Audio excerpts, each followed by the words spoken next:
Hello, hello, hello, everyone. This is Shalina Diva, the Purpose-Driven Diva, and I am so excited that you have decided to join us this fine Monday evening. We have Chicago in the house. We have Florida in the house. We have Philly in the house. We have Dallas in the house. We have Texas in the house. Okay, we are going to get started, and trust me, you are going to absolutely, positively love what you are about to hear. So here is the agenda for tonight, everyone. Here's the agenda. This is the Women, Money, and Business virtual event. And so the first thing is I'm going to introduce myself very quickly, tell you what the purpose of this event is. Then we're going to dive into the speakers. So here's what you're going to hear. You're going to hear about how to create content that gets you paid, how to monetize your women's network. How many of you want a women's network? If you do, type yes in the chat. Make sure you respond to all attendees and panelists. All right, then we're going to talk about money relationships. Then we're going to talk about the money room.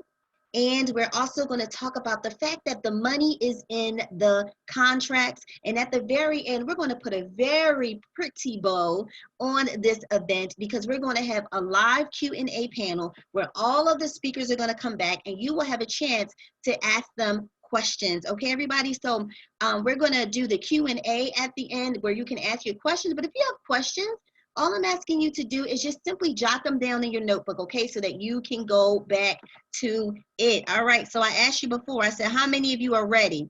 If you're ready, come on, type ready in the chat. Type ready in the chat because we are going. This train is moving out of this station. I'm going to go ahead and check to see if you all are ready, if you're just putting on, all right?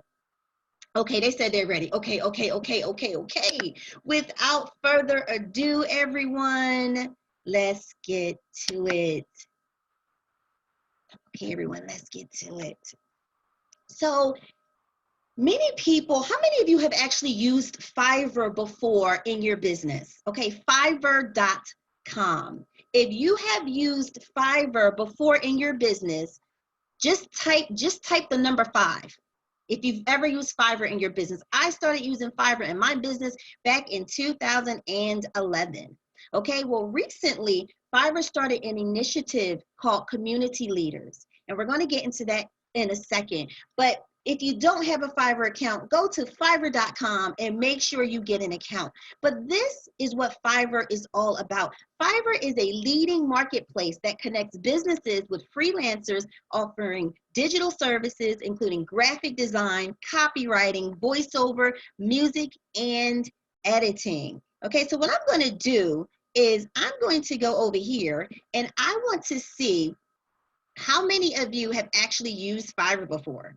If you used Fiverr before, definitely type 5 in the comments because I want to know, I want to see. Fiverr is an amazing, amazing company. All right, so a lot of 5s in here. This is amazing. This is simply amazing. All right, so this is the gist of Fiverr, but Fiverr is so much more, and especially to me. Okay, you guys, so I am your hostess for this evening. I am Shalina Diva, the Purpose-Driven Diva. I'm an online business coach. I help women start online coaching business, teaching what they already know. So anything you know how to do, you come to me. I'm going to show you how to create those digital products and services and how you can turn it into a thriving online coaching business, teaching what you already know. How many of you like the sound of that? If you do, type no in the comments, K-N-O-W. I want to get paid teaching what I know. People always come to me, right? And they are always asking me something, but I don't get paid. If that's you, hey, I am your girl. So the DIVA stands for discover, invest, value, and appreciate your life and business. That's what being a diva is all about to me. And I am also a Fiverr community leader. And that's what I'm going to get into because this is actually a Fiverr community leader event. I'm based out of Philadelphia, so I'm with Fiverr Philly. But due to the coronavirus, we had to bring it online, okay? But the beauty of being online is that we have people from all over. You can follow me on any platform at shalinadiva.com. Right there, you can follow me, okay? And my website is shalinadiva.com. I'm also a best-selling author, and this is a picture of my book. Okay, you guys, so enough about me already. Let's talk about me being a Fiverr community leader and what it means. So what it means is that I have been given the great opportunity to bring monthly business programming to the city of Philadelphia. But I told you, due to COVID, now we're able to be worldwide. And so this is a snapshot of one of our events. I'm always inviting speakers who have expertise, who can really bring value to my audience. So this is from a previous event. Here's the first event that we ever did. This one was about branding your business, marketing and branding like big brands. So this one was a really great time. This one right here was all about helping people to grow their businesses with a book. Okay, so it was a really, really amazing time. And the last one that we did, it was wonderful. It was about how to start your online business. And as you can see, this is like the crowd at the end. It's always packed. A lot of people always come, but this is what I do. I want to make sure that I'm bringing quality, and tonight is no different. Okay, so as this leader, I'm tasked with bringing monthly good content. Okay, and also I have actually been to the Fiverr New York marketing headquarters in March, right before the outbreak, and I actually spoke at Fiverr's 10-year birthday celebration, and I told my story of how Fiverr has positively impacted my life and my business. And so I was able to speak, present to the CEO of Fiverr and everyone in their headquarters out in Tel Aviv. They kind of telecasted me there. It was amazing. So these are a few people on the left. Here are a few people from the New York office. That is the marketing headquarters for Fiverr. But those of you who may not know, Fiverr is based out of Tel Aviv, all right? And the CEO is just simply amazing. And there's a picture of me actually speaking. Okay, you guys. So we're about to get started, and we're going to bring up your first guest speaker. And her name is Zamira Scott. Okay, you guys, so her name is Zamira Scott. And before I actually bring Zamira up, I just want to make sure that you all are still ready. You ready earlier, but I want to make sure you are all ready and you are ready to get this good. All right, so you're ready. Oh, we have the UK in the house. Are you ready? Okay, everybody is ready. All right, and so here's the deal. Here's what we're going to do. So Zamira Scott is amazing. Zamira is really, really amazing, and I'm going to tell you about her, okay? So Zamira is actually a very good friend of mine, and I'm so blessed to call her a friend and a business colleague, everyone. So here we go. Here we go, everybody. There we go. All right, just give me 1 second, because there are a lot of people who are still trying to get into this session, everyone. There's still a lot of people trying to get into this session. All right, so here we go. Let's get started. Zamira Scott is a philanthropist, brand analyst, personal trainer, and business owner who has a profound way of igniting lives. Zamira's mission is to supply resources for entrepreneurs to gain economic stability. With her flourishing marketing and branding business, the Difference Development Group, and since joining her business as an independent consultant with Arborn International LLC, Zamira has propelled and ignited the dream chasers inside of all of us. So I am so excited, you all, to bring Zamira. Here you see her pictured, and she is presenting and she is talking about branding, everyone. So I am super, super excited to have Zamira here with us. And so just give me 1 second. I'm so glad to have Zamira here with us. All right. All right, give me 1 second. All right, you guys, so this is me. I'm Shalina Diva, the Purpose-Driven Diva, and I'm so excited, and I'm about to bring Miss Zamira Scott up to you guys. So Zamira, are you in the building? Are you here? Hello, hello, everyone. Hi. Hey, just give me 1 second. All right.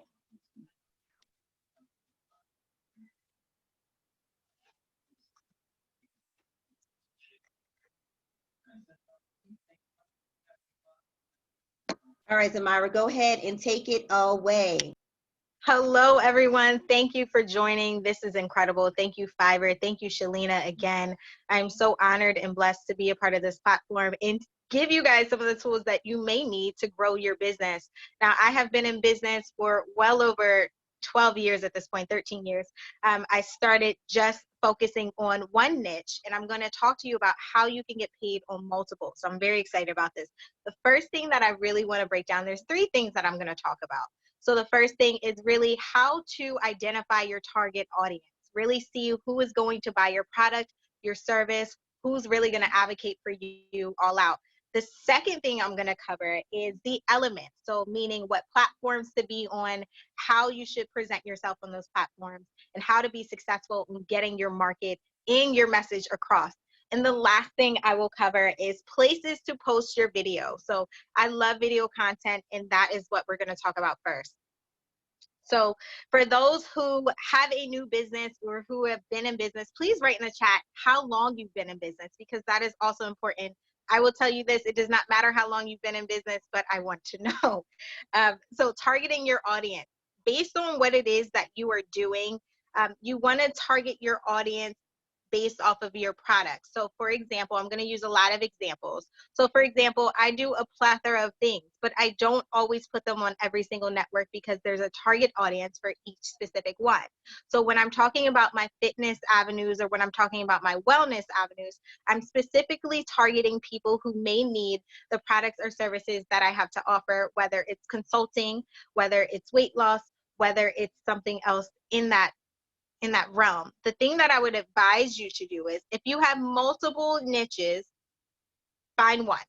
Find one that you're going to utilize for a certain platform. So as I was just talking about fitness and wellness, I have an Instagram that is dedicated 100% to my fitness and wellness crew. I absolutely love them. I created my own community just within fitness and wellness. When we're talking about a digital platform and we're talking about consulting and business, I have a separate Instagram and a separate Facebook page. Now, there are a lot of people out there that's saying, do I need both? I would say that's really up to you whether or not you need both. I do have a number one rule though, separate your personal from your business. That's a huge thing. There's some things that your clients might like about you that are regular, and then there are some things that your clients might not like about you that have something to do with your business. So what I would say is separate your business from your actual personal pages. That is key. So write that down. And if you have a personal or business page, please put that in. I know Danielle Jeter had wrote that in. Please put that in the chat so that we're able to follow you and give you guidance. Number 2, so once you identify who your target audience is, so that could be, like I said, based off of the niche of your business. The second thing is the elements. So that's writing out a script. This is when you're going to talk to people about how you can provide a service to help them. The one thing I will say is be authentic, be you. If you don't have a script written out, that's okay, but don't also stumble over your words. It's best practices to have a script, whether you're cold calling, and for those who do not know what cold calling is, that means you have no idea who the person is on the other line. You just found them in the phone book, and you're just going to go in and give them a call and give them a pitch. And there's somebody here actually one of our speakers is going to talk about pitching, so I'm very excited about that. So whether you're cold calling, whether you're in your warm market, and your warm market is based off of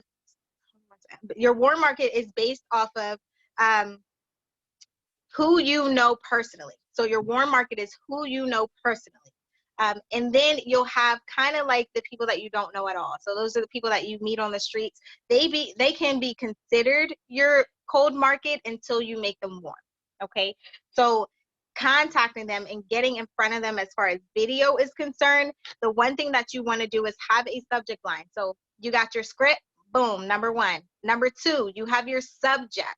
So what are you going to be talking about? Are you giving things away? Do you have a leading page? Do you have a landing page? Do you have an email list? Those are things that you want to think about, because every single video you want to give your audience a call of action. You want to give them something that they're able to kind of come back to. Are they signing up for something? Are they signing up for a free webinar that you have? Some tips to include on the script, because I just saw that question. What are some things that you will have on your script? On your script, I feel like it would be based off of primarily what you're speaking of. So, for example, if we were talking about business, and I'm going to lead 3 tips to maximize and make $1,000 online. Most people are like, what? How do I do that? Right? The first thing, have a product. This is how you make $1,000. This is me being very quick. Have a product. Number 2, have a reason for people to choose you over someone else. There's Nike, there's Adidas, there's all these other brands, but they have a brand identity behind them so that people feel gravitated towards them. So your mission statement should tie into that. So your script should include your product, what you're trying to sell, your call to action, and then you want to be able to give value. So those are 3 things. It's not specific, but value, your product, and what your call of action is. Those are 3 key things to do as far as creating video content and getting people engaged.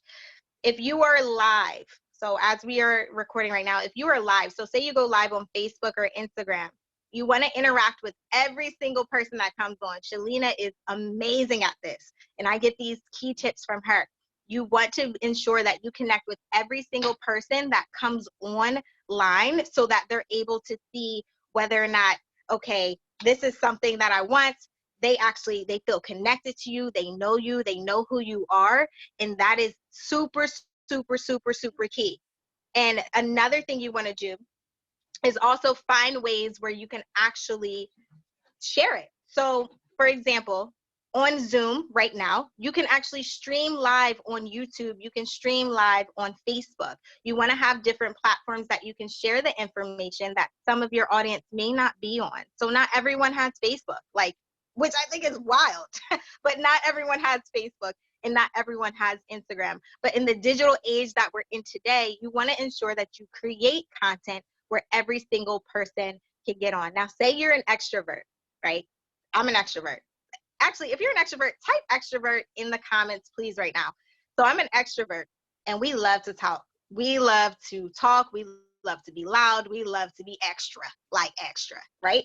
But we want to make sure that we're connecting with our communities that are introverts. So when you're speaking to an introvert and you're an extrovert, make sure you listen more than you speak. Okay, let me run that back. Make sure you listen more than you speak, especially when you're talking to an extrovert or an introvert, because you want to ensure that you're hitting their key points or their key issues in general. So when you're listening, you're able to identify whether or not you actually have a product, service, or referral. This is another thing. Don't be afraid to give business, okay? Listen. Do not be afraid to give business out, because B2B has been the groundbreaking revolution to who I am as a person. I've connected and networked with so many people that now we just give referrals. You can set up a B2B program. This is me just going completely off, but you can set a B2B program, B2B meaning business to business. Thank you, Kalina, for dropping that in. B2B meaning business to business, so that you can set up with other businesses how you are able to connect. Say they have, a product or services that you want for your clients. See whether or not you can set up a referral service that can discount not only their products or services for you, but your products or services for them. It's okay. No business is lost when you share it. So don't be stingy, share. So when you're posting a video, make sure your background is clear. Make sure you have great lighting. Make sure you don't look wild. And some days I look wild on my lives, I'm not gonna lie. But tips for introverts. So there's a question in here. Any tips for introverts? For introverts who don't want to be on camera, create a product, whether that's a post, whether that's an infographic, whether that's something that people are going to relate to it. So whether that's 5 tips to being an introvert in business, I think that's cool. Like if you're an introvert, tell other introverts how to navigate through business. Even if it doesn't have anything to do with the product or service you're selling, you want to ensure that you're connecting with an audience. You want to ensure that you're connecting with people. That is the main thing, connecting. So if you're an introvert and you don't want to be on camera, you can either create a infographic or something that people are going to be able to look at to see what it is that you have to offer. You can take content from somebody else. Yes, you heard me. You can reuse other people's content, but obviously don't copy, like, don't plagiarize it. But you can reuse other people's content. For example, if you find a motivational video that's inspiring to you, you can share that with your audience and then be able to list the 5 things that are important so that you're able to connect with them, right? The big C word, connect. You're able to connect with them and then grow and build a relationship offline. Number 1, take the relationship offline. When you post videos, when you're posting a picture on Instagram, when you're posting something on Twitter, make sure you're connecting with people who like the content, like hit that, who double tap, and make sure you're connecting with people who are on your lives asking questions. Ask questions in your lives. Do not be afraid of that. So introverts, can somebody drop down what I said, what an introvert should do if they do not want to be on video?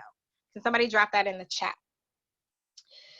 Okay, so quickly, the last thing I really, really want to cover, yes, create a product. The last thing I really, really want to cover is how to monetize. And I hope this is part of my segment.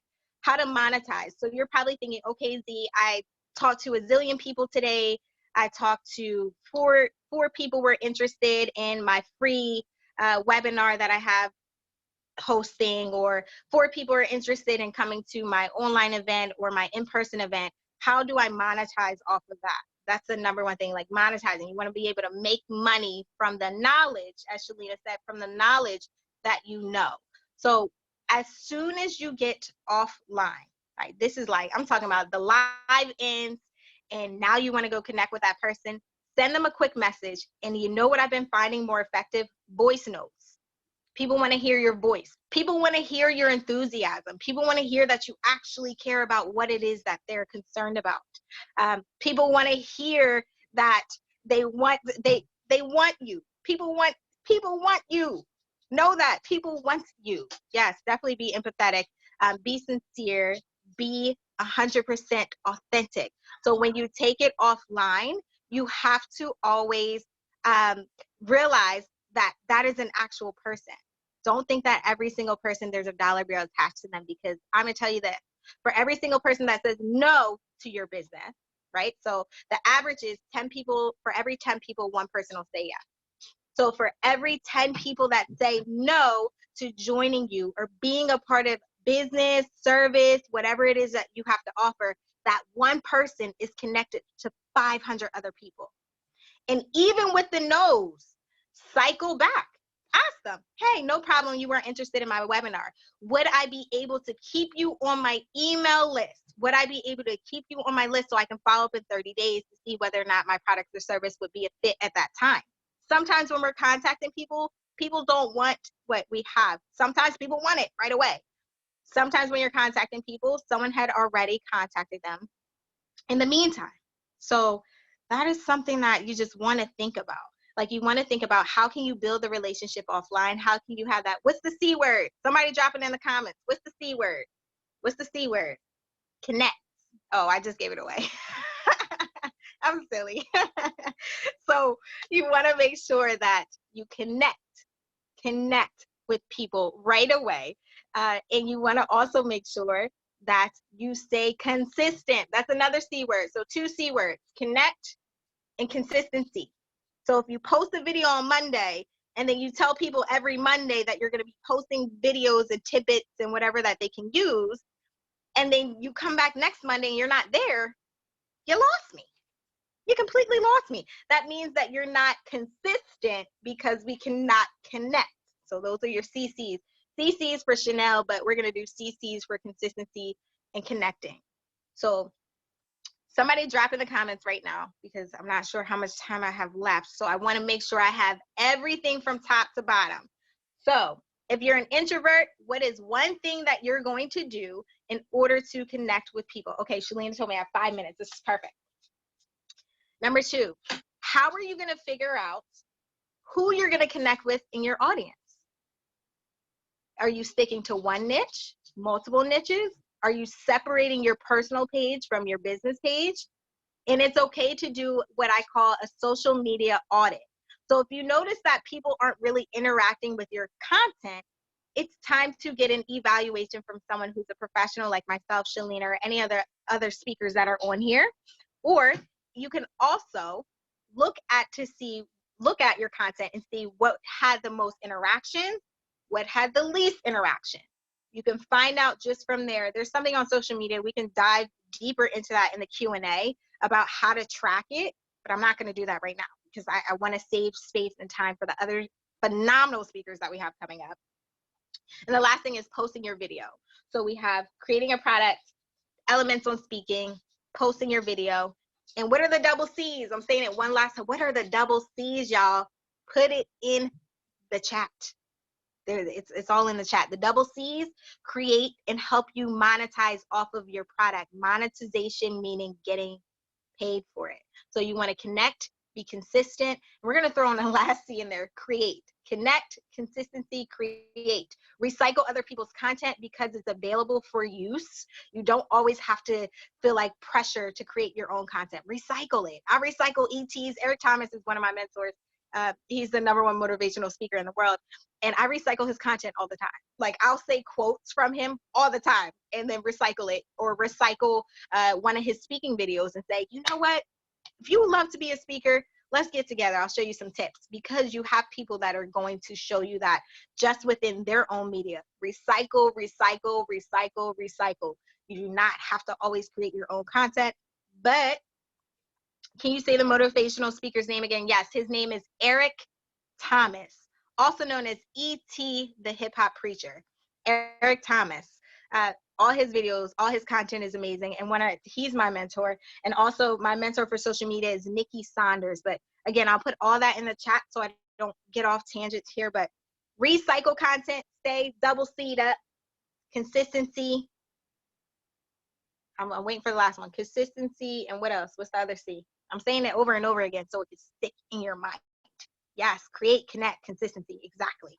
So I love y'all so much. I'm so excited for the Q&A. If you have questions, please write it down, from how do I know who my audience is? So say you have your audience, now you're like, what do I do with them?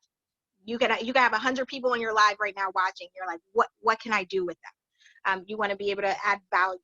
That's the #1 thing, adding value. So connect, consistency, and create. Recycle other people's content ASAP. So I love you all. Thank you so much for tuning in. I'm so excited to be a part of this. Thank you, Shalina. Thank you, Fiverr. And I'm looking forward to the Q&A at the end. Shalina, you're muted. Thank you. Thank you so very much, Zamira. We really do appreciate you. And I am so excited, you all. I'm so excited that you all have joined us.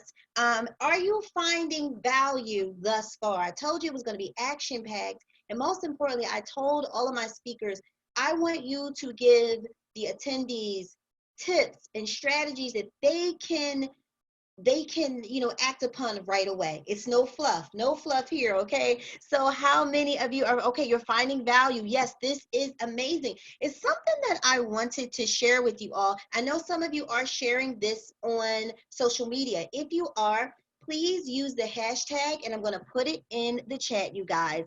Please use the hashtag Fiverr PHL. So that's Fiverr, Fiverr, and then PHL as in Philadelphia. Please use that hashtag, because if you're taking screenshots, if there was something valuable that you got out of this, and if you just want to share the graphic, please use that hashtag so that we can all compile all of the photos, everything that you do, because it helps us as presenters to know what worked and what you are finding valuable. So everyone, we are moving right along to our next speaker, and I am about to introduce her. So we are actually moving along to the next speaker, everybody.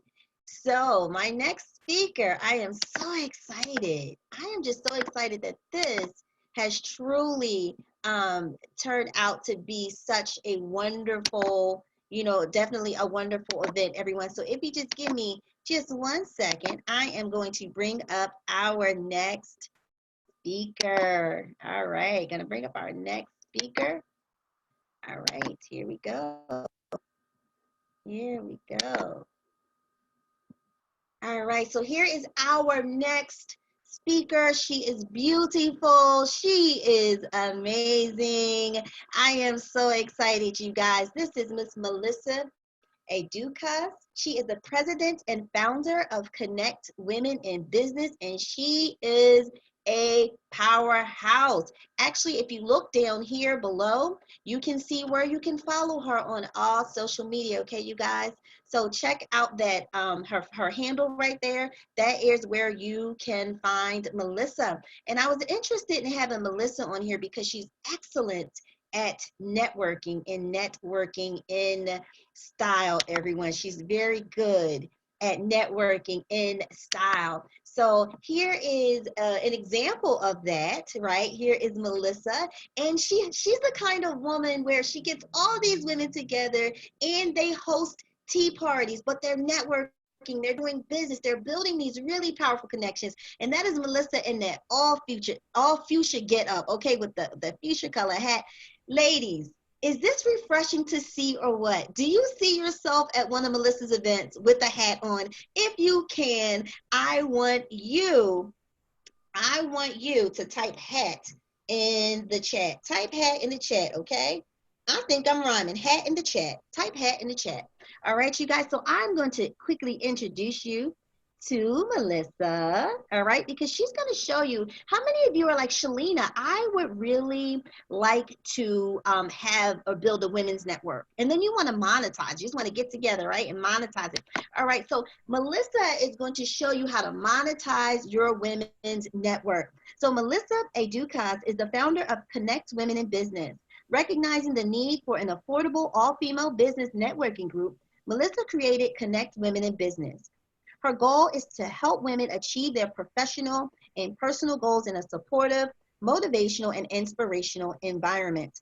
Connect Women in Business is a platform where women meet new people, strengthen relationships, help the community, obtain business tips, and seek career advice, all through fun and educational events. And I'm going to go into the chat to see how many of you said you would love to attend one of those events because you would wear a hat. I'm going to go in the chat and see how many of you are rocking, right?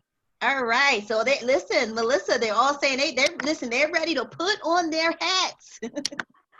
They are ready to put on their hats, and that is amazing. So up next, everyone, what we're going to do here is we are going to bring up Melissa. So Melissa, go ahead and take it away.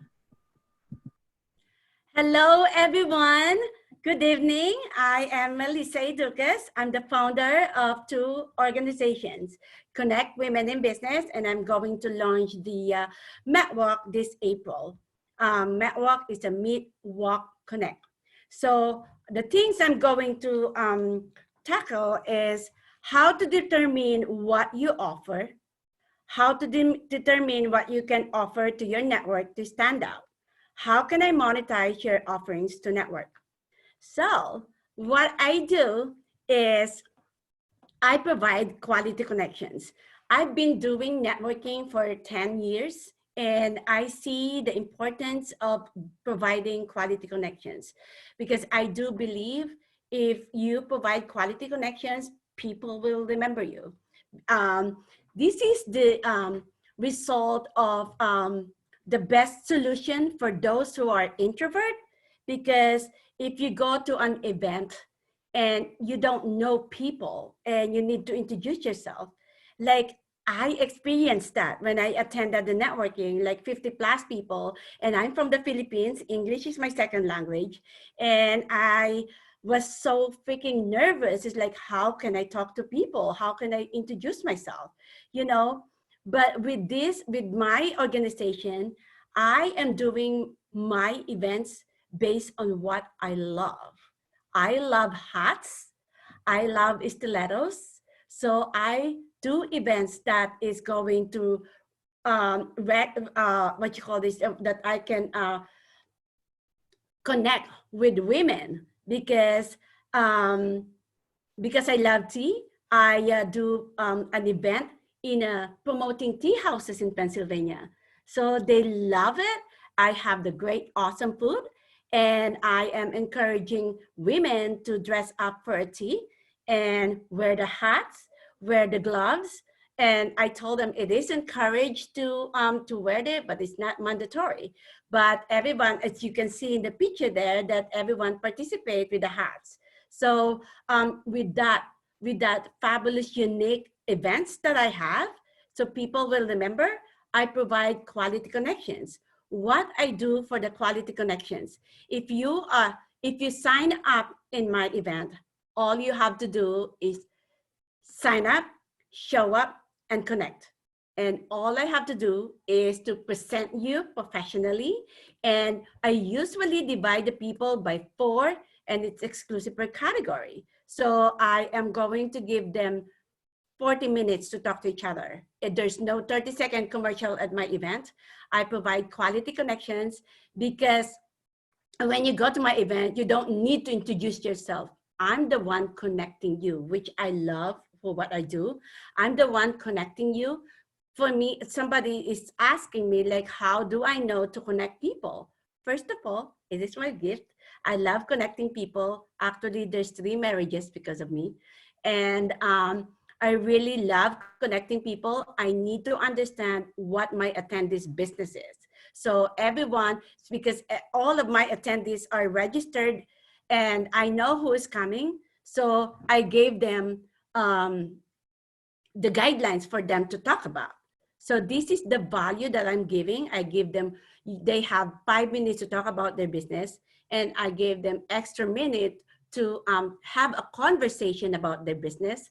And when they ask one question from their business, I am, what you call this? I am, what you call this? If they have questions and the guest can answer 60 seconds, and the one who asked question will answer within 2 minutes. So in this way, you will know that you are going to have, you present your business correctly if they answered you right. So that's why I provide quality connections in my event. For my guests to be remembered, I provide unique events like tea conversations at tea houses. I love stilettos, so I do stilatitude style networking with my vendors, to choose from to buy something. So I really, really promote local businesses. This is my specialty, showcasing you at my events, and I'm promoting quality connection because I want to lead these quality connections to collaboration. If you have a collaboration, you can earn the trust. If you earn the trust, you can earn the business or referrals. So what I do is showcasing you at my events, and it's up to you to close the business. It's for me to showcase you, and it's up to you to move your product. So that's what I am specialized is. So how will I monetize my business? So in this way, like I've been telling my members and my attendees, if 25 people is going to attend in my event, I am encouraging them to bring one guest. If 25 people will bring one, we will have 50 people right away. This is the very, very timely that I'm doing this for the situation right now, because my business is connecting people. I cannot do this free, but my way of contributing to the community is provide quality connection inexpensive. I provide quality connection. I provide value for what I'm going to give to my events. So what I do is collaboration within us and supporting each other. So what I do is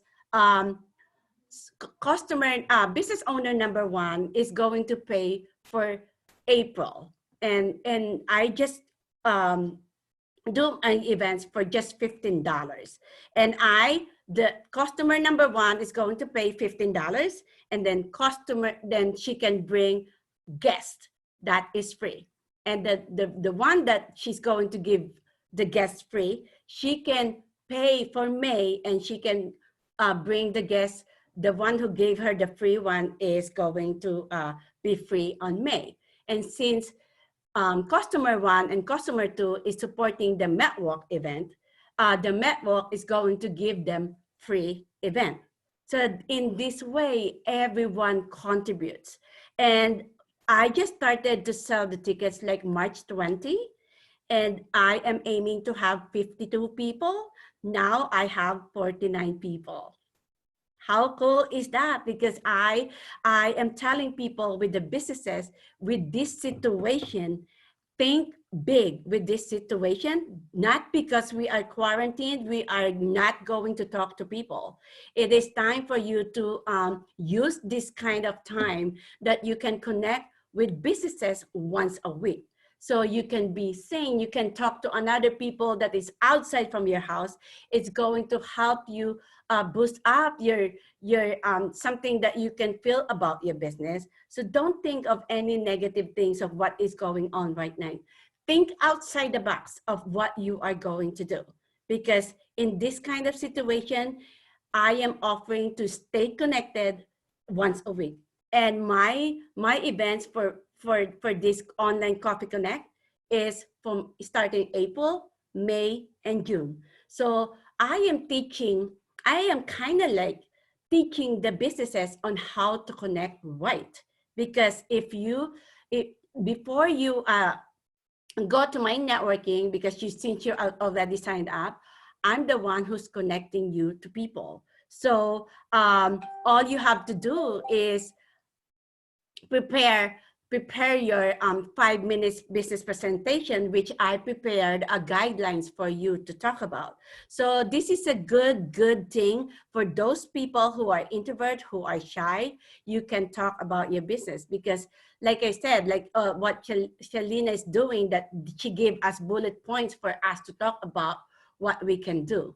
So to monetize, I am asking my guests or members to bring one new guest, because if we bring one, if we are 25 members that is going to attend, if we all bring one, we all going to have a new 24 connections. So this is, I am really promoting collaboration and really supporting each other, because I want to promote collaboration. So you can, if I provide quality connections, it's up to you to sell and close your business. So my way of contributing to the businesses is to provide quality connections. What does, I forgot the first speaker that is connect and consistency. That's very important too, because if you show up, not because if you're going to my event, you're not just introducing yourself. My goal for my events is for you to have actually one-on-one with your business. That's why my events are totally different. I think differently. That's my expertise, my difference for other networking organization. I provide quality connections, and they always say, I am awesome. So I am attracting awesome people that is going to connect with our businesses. So with you, like I am really showcasing you to attend in my event, and really let you shine to my events, because I am really showcasing you to this awesome event. And in this way, because everyone is not comfortable talking to public. So in this way, you have 10 minutes to talk about in a small conversation. So you are going to get used to talk about yourself. Because based on my networking, in an open networking, I always tell people, tell me something about yourself. And they will say, because people is not used to talk about themselves. So that's why I am encouraging the businesses to have a conversation about their business while having a fabulous lunch, a fabulous dinner. So in my online Coffee Connect, which is really, really awesome because I now have 49 and 3 more people, then we are going to be sold out. So that's why I really, really, quality connection is very important to have in an event. And first, and also, if you go to an event, I always say this, networking like a boss, something like prepare your appearance. You don't need to be fabulous all the time. You have new clothes or something. Think of something that you can wear, like necklace or earrings, something to talk about.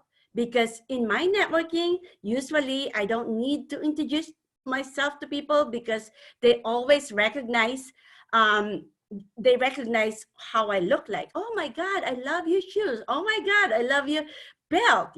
Something to talk about. So you will not be shy for them to talk to you, something like that. So I always, and also with my experience, based on my connections, all my connections is all fashion. Like I met Focus James, which is what is Focus of Love.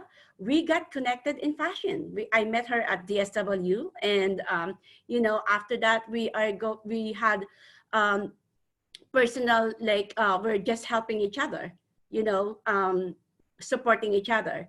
So for me, the most important in the networking is be fabulous. You don't need new clothes or something, but it's going to it depends on your accessories, it depends on your shoes, it depends on something that you can wear.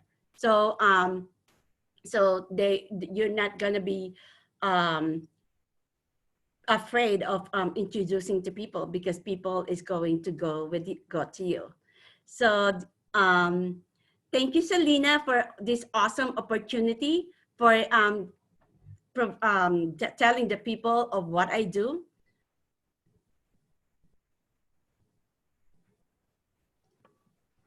All right.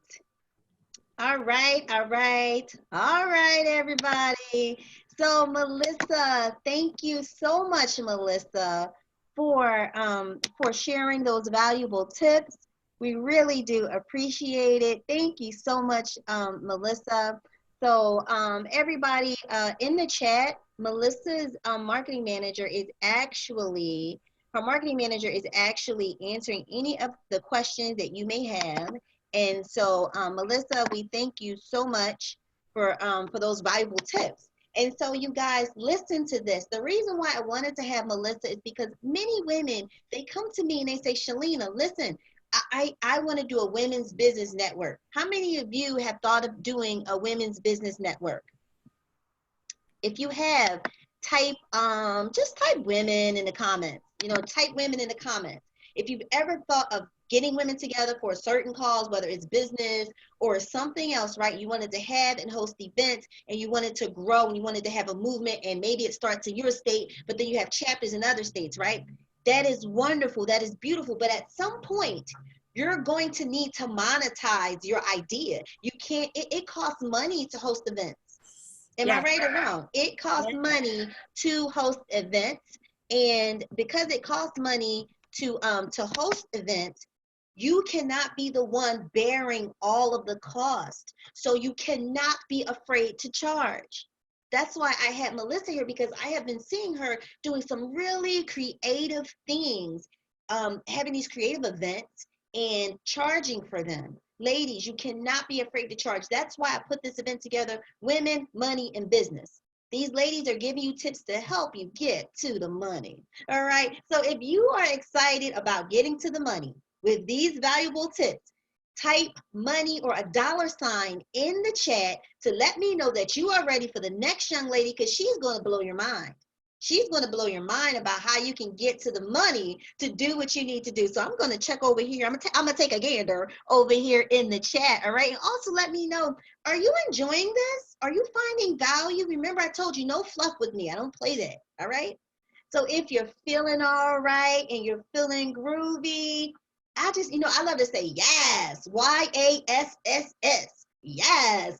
Type a yes in the chat, and I'm going to move right along to the next speaker. All right, so they're saying yes, okay? Bring your personality into it, okay, you guys? So I am super excited, and we are moving on to the next speaker because we are getting to the money. Everybody mad. Okay, see, I'm having too much fun. I'm having too much fun, but it's all right if I have fun, right? I should be able to have fun. I guarantee you I should be able to have some fun. All right, you guys, so we are moving right along to our next speaker. She is amazing. All right, so we have Miss Queen Yang. I actually met her early last year. She's the managing partner of Task Up, and Task Up is a co-working space, you guys. It is a co-working space, and I worked out of there several times. I absolutely love it. You can follow Queen at Task Up Philly, and then there is the website right there, so you can actually see this fabulous place. Queen is a managing partner of a co-working space. How many of you work at a co-working space, or you're like, hey, I want to find out how I too can have a co-working space? Then you want to hold on, okay? So you guys, this is the before picture of Queen's fabulous co-working space in Center City. Those of you in Philly, it's at 20th and Chestnut. Take a picture, take a screenshot of how it looks. You see it's bare. You see the men in there working, right? Now you all, this is the after. Woo! We should hear hearts right now. We should hear singing. Is this impressive or what? If it is, type wow in the comments. Type wow in the comments, okay? Because she's going to show us how she was able to do this. And how many of you know that this took money? If you know it took money, put the dollar signs in the chat one more time. Because listen, this looks like money. I've been in it. It's wonderful. If you knew it took money, type dollar signs in the chat. Now I'm going to take a gander over into the chat to see if y'all really with me, if y'all really feeling me over here, okay? Yeah, so they're saying, wow, it's beautiful. Okay, so listen, y'all already know. All right, so that is why I had Queen to speak to you all. And this is what she's going to be speaking about: money relationships. Ladies, a lot of times we suffer from being afraid to ask for what we want, for what we need in our business, and we're afraid to negotiate. We're so afraid of those things, right? So Queen is going to talk about money relationships. Before I bring her up, let me introduce you to her. If you can't tell that I'm a fan, I don't know what else I should do, but I'm a fan. So Queen Yang is an entrepreneur and managing partner of Task Up co-working community. She has helped small business owners jumpstart their businesses. Her field of expertise is business management. She has advertised and worked hand in hand with various small businesses to get their feet off the ground. She acquired extensive knowledge from product development to product launch. She's an advocate of sharing resources to promote efficiency in the workplace. Now, I know y'all are all like, y'all are trying to show me the money, right, you guys? So without further ado, everyone, I am going to introduce you to Miss Queen Yang. Queen, take it away. Hi everyone, my name is Queen. I am one of the co-founders of Task Up co-working space. Thank you, Shalina. I was fortunate to have a platform here because she believed in my business and encouraged me to share this experience with you. So Task Up is a co-working space in Center City, Philadelphia. We're centrally located among nearby businesses, entertainments, restaurants, spas, shopping centers, and accommodations.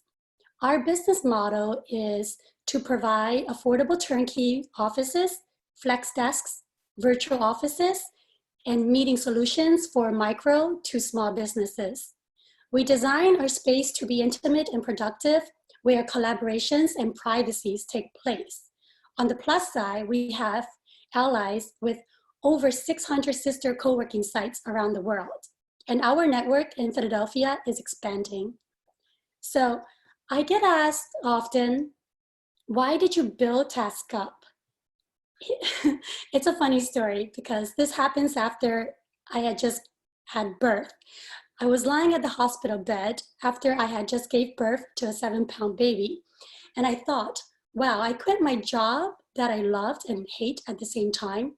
I just ended all my projects and I was just figuring out my next big thing. This time it would be something more permanent, like my newborn. And so I pitched the concept of Task Up to my husband. He seemed to like it. We went over the potentials and the risks, a lot of numbers. We did a lot of numbers. And he did some search as well. I did some search. We were, looking over a lot of the details, and he brought in a business partner. And then 1 year later, we launched. So the idea of Task Up was not a simply co-working space. It was a place designed for micro businesses to grow, and also an opportunity for me to grow.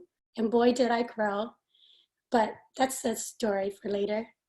So I come from a professional background where I help build and launch small businesses. I was a project manager. My work portfolio includes business services such as B2B communications. This includes communications with vendors, with manufacturers, with customers, with hosts, with the creators. And I also did budgeting. I analyzed project risks. I work with designing and renditions and monitoring progress for all of the products that my company was overseeing. So I wanted to reapply these same skills to an environment that I built, hence the co-working space. Oh, I saw the message. By the way, okay, so anyway, I wanted to share one of my success stories from my very first client. It was super validating to me because I was able to build a business to help others grow, and I grew to attach my life around it. His business outgrew my space, unfortunately, but it was still nice because he was able to utilize the space. And it was very good that he outgrew it, because that means that my business worked for him and he was able to grow his business successfully. He wrote me an email before he left. He wrote, Q, when I first came in, we spoke about your interest in doing this to empower entrepreneurs. This space and your help has been instrumental to us getting through these early stages. Thank you so much. That was really nice. So if you receive any letters from your clients, customers, you probably know what I mean. So tonight, I'd like to share 3 elements of building and maintaining a business through money and through relationships. 1, how to determine required finances for your business. 2, how to build, connect, and cultivate relationships. And finally, how to ask for what you need by negotiating and reciprocating. First things first, in order to determine what finances you'll need for your business, you'll need tools to calculate expense. You need to calculate costs to contribute. So if you work alone, it would be your sole startup contribution. If you have business partners, it would be combined initial partners contribution. These contributions can come in forms of monetary, capital, or labor exchange. And then you need to consider cost to build. You'll need to set a budget. How much do you and your business have? And then how much can you spend? You don't want to spend everything you have, right? Well, for some people, that may be their only option. Now we want to consider the build-out cost. For example, my co-working space, for my co-working space, I needed to calculate my build-out cost per square footage since I sell space. So for example, if my space was 3,000 square feet and the build-out cost was, let's say, 150,000, right? Then that's about $49 per square feet. And you have to consider all of these. And then you need to consider costs to maintain your business. These are recurring bills. These are bills that you have to pay, otherwise your business could be shut down. And finally, you need to consider cost to grow. Now, these are your marketing expense. How much are you willing to pay for marketing, and are they worth it? So before you lay out these tools to calculate these things, you want to consider some other questions, such as how does it scale? When to expect return? What are the growth potentials? What are the risks? And how to counter the risks, right? So you need plan A, plan B, plan C, plan D, and therefore. Oh, what kind of tools did you use? So it's very simple. So when we first started calculating, we did everything on Excel worksheet. So if you know Excel and you're familiar with it, get to it. If you need assistance on how to utilize some of the applications that Excel has, just Google it. For example, if you want to know how to multiply numbers, you just type in Google, how to do multiplications on Excel sheet. And there's tons of tutorials out there. I hope you guys are enjoying this because I have more information to share. So before I go over the next strategy that I was able to apply from beginning to launch of TaskUp, in the comment below, I want you to share if you have listed your pre-business cost and expense prior to opening your business, and if your budget was realistic. I wanted to learn if you were able to spend, if you spent more than your budget or less than your budget. So think about it and share with everyone so we all have a good idea of some of the business's costs.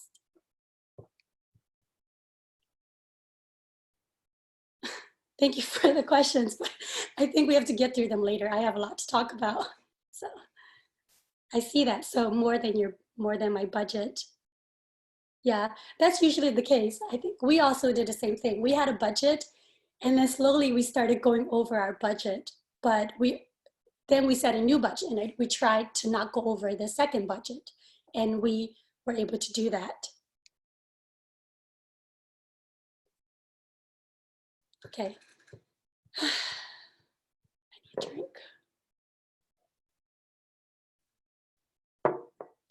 So I mentioned that Excel spreadsheet helps with the calculations, and they do because the Excel spreadsheets that we use were able to help us predict the revenue from the services that we intend to offer.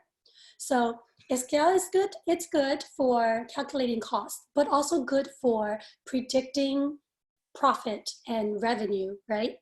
These are all money, because if you're not spending money, you have to make money. So the services that we had to calculate the services that we intended to offer in the industry. These services had to be viable in our industry, and the cost per service must be within market rate for us to be realistic to go against competition. So we were able to calculate maximize potential in revenue. We were able to calculate our break-even points and possible loss. Next, I want to go a little bit further on the expenses, because there are many levels and layers of costs. So for example, there's one-time cost, there's fixed cost, and there's variable cost. Let's talk about one-time cost. So I've included an example of my build-out cost. That was my one-time cost. And then that is the cost that we must incur before we launch. So it's sorry, but it's inevitable, you know? And then we want to list other kind of smaller one-time costs, such as incorporation fees, legal documentations, accountant fees, agreement review fees, you know, whether it be agreed, it could be reviewed by your lawyer or software, they all cost money, right? And then there's your renditions fee, your furniture cost, your construction cost, rent deposit, security cameras, door equipment, office equipment, web design, digital material, marketing materials, and etc. Business cards, they cost money too. Now let's talk about our monthly fixed cost. They include cost of your staff. Your staff costs can be variables or fixed. but more than not, it's usually fixed because you have to make sure that you set aside a fixed budget for the staff. And then there's your rent, your internet, your cable, your cleaning, your maintenance, your office software and technologies. These are things that will help you manage and continue your business. Finally, let's talk about the variable costs. These are costs that you have to consider because they change every month. And depending on your business and the revenue that it generates, hopefully they can cover the variable costs. They are utility bills. This can be your gas bills or your electric bills, your repair cost, again, office supplies, search optimization cost, marketing cost. You know, like for example, if you want to market your business on Google, it can cost you $400 to $500 a month or more, depending on the industry that you're in. And then there's the unforeseen cost. You know, for example, we're going through COVID-19. There's cost due to loss of opportunity. So unfortunately, you have to calculate situations like this too. So before we move on to the next subject, in the comment below, please share if you are a one-woman team or if you have, I'm sorry, if there are men in the audience, you can comment too. If you're one woman team, or if you have a business partner or multiple business partners in your company.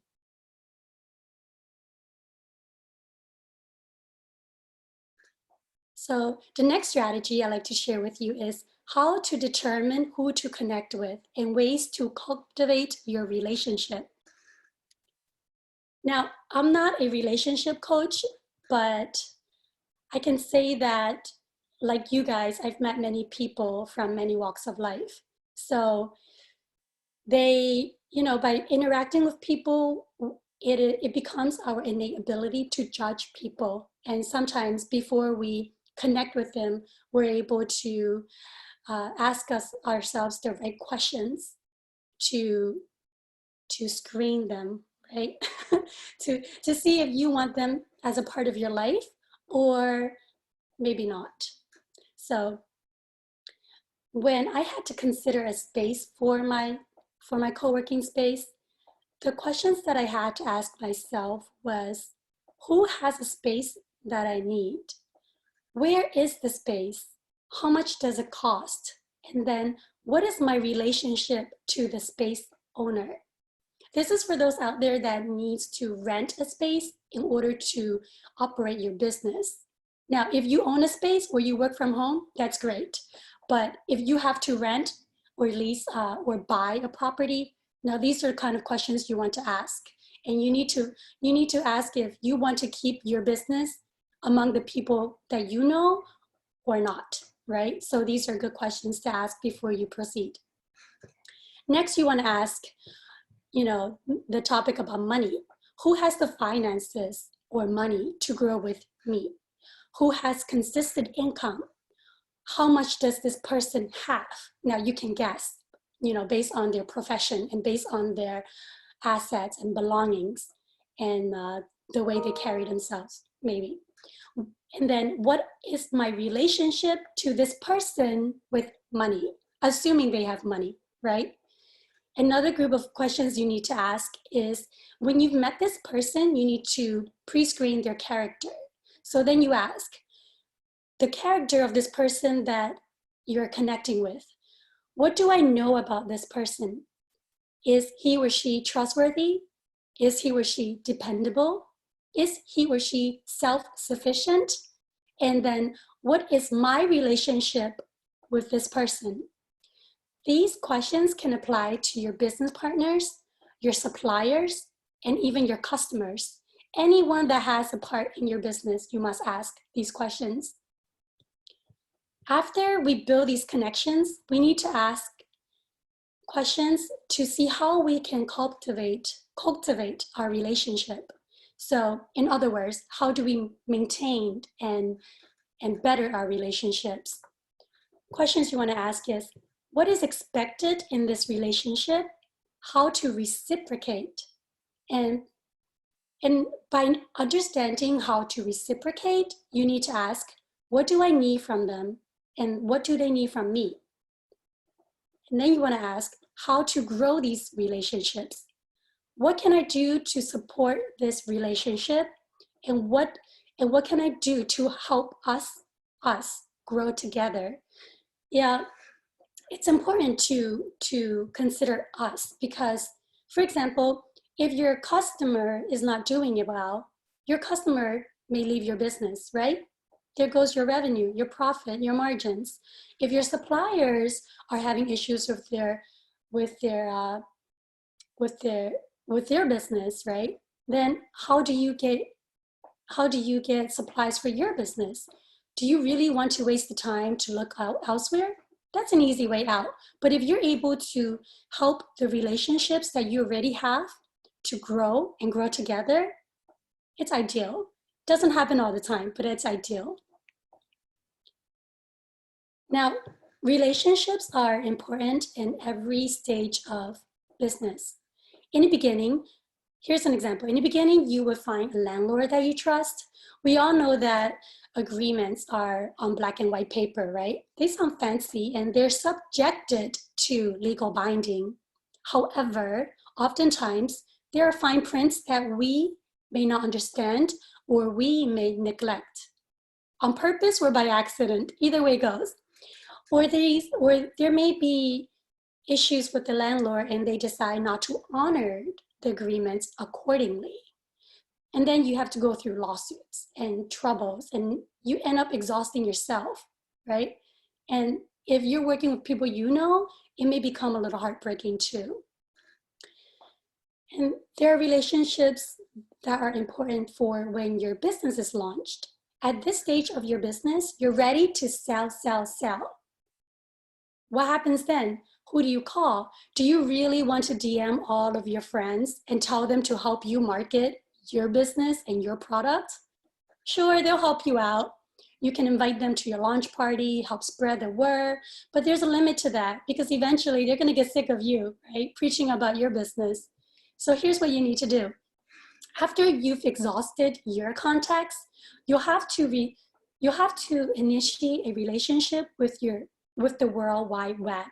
That's the internet. You need to speak to the people that have yet met you and are looking for you.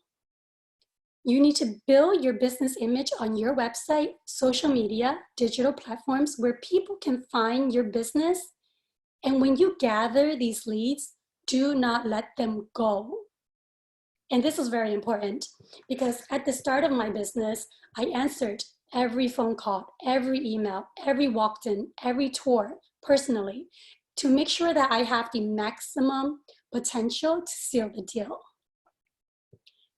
So after you build your business, you launch your business, it is so important that you're able to maintain your business. You have your business, if you have business partners, at this point, it's really important that you guys are able to work together. So as a starter business, staff can be limited because your budget is limited. What happens when staff is not available? Partners should take turns to satisfy necessary duties, right? I always say, no business duty is too small and no partner is too good to fulfill it. Everyone's got to do the dirty jobs. Comes around. And, you know, as important as partners are, your clients are equally as important because your client is also your money.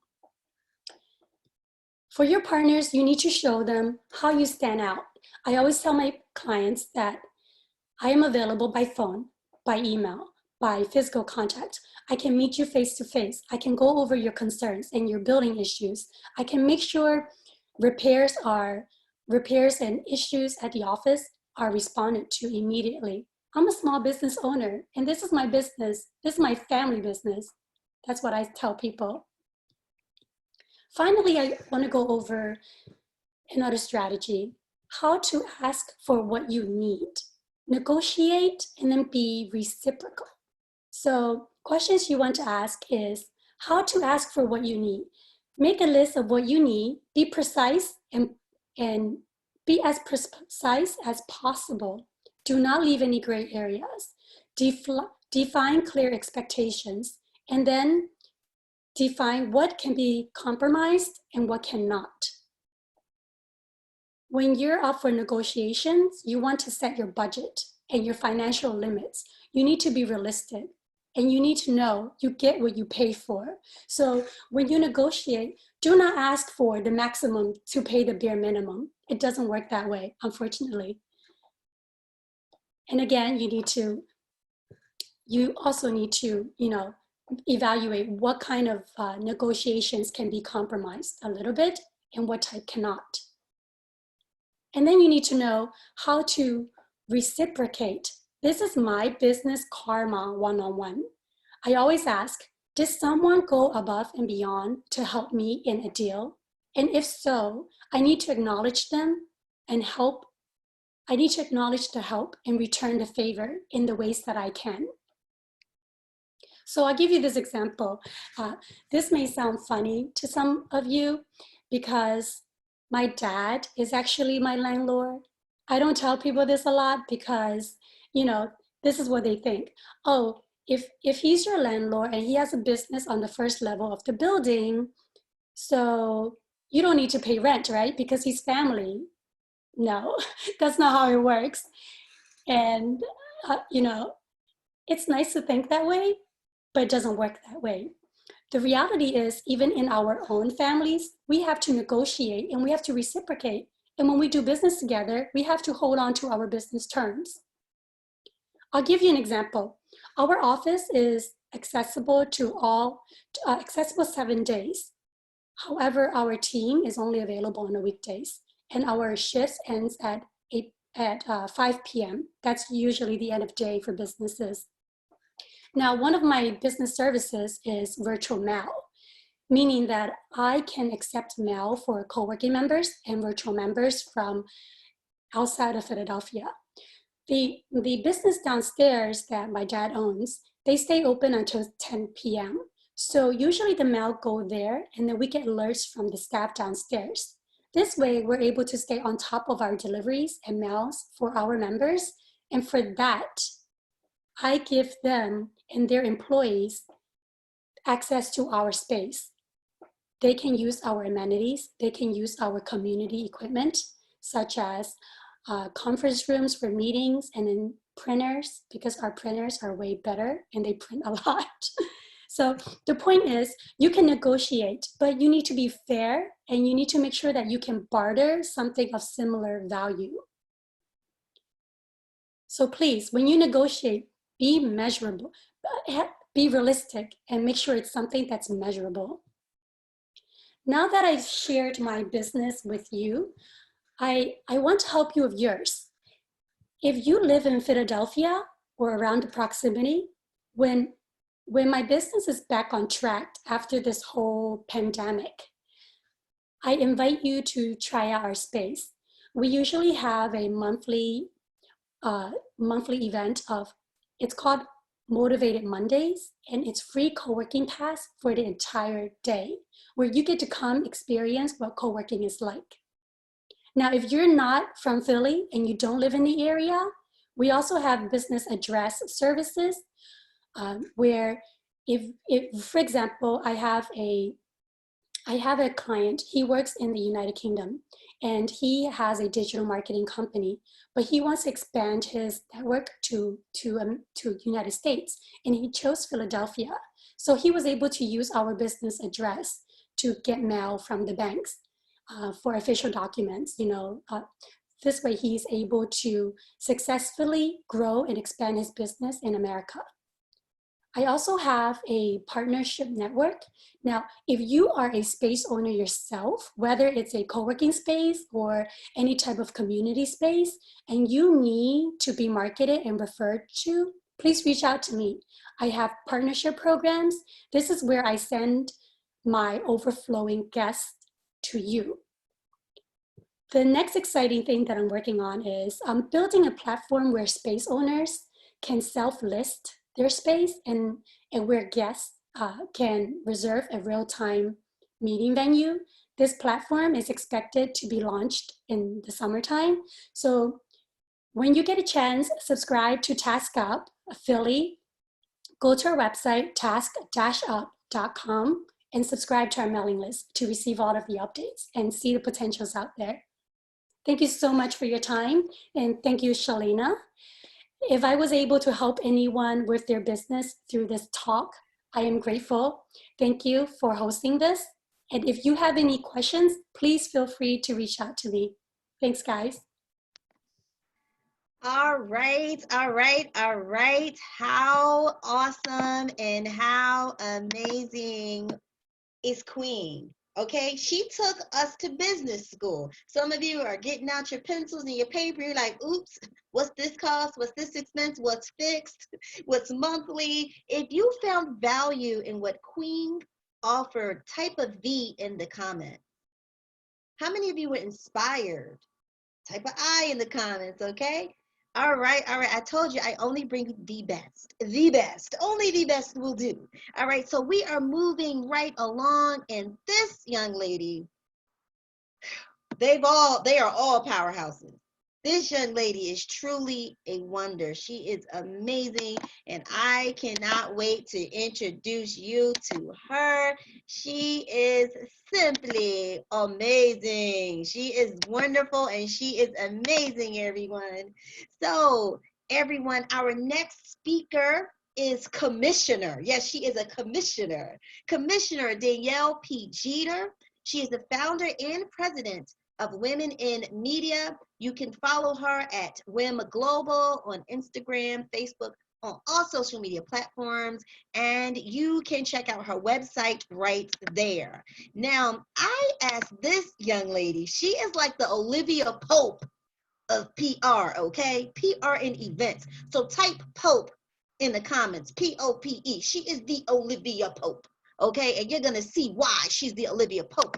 But as women, many of us, when it comes to networking, we get nervous, we don't know what to say, and God forbid if we were to ask for something. So if you struggle with networking, type net in the chat. Type net in the chat, okay?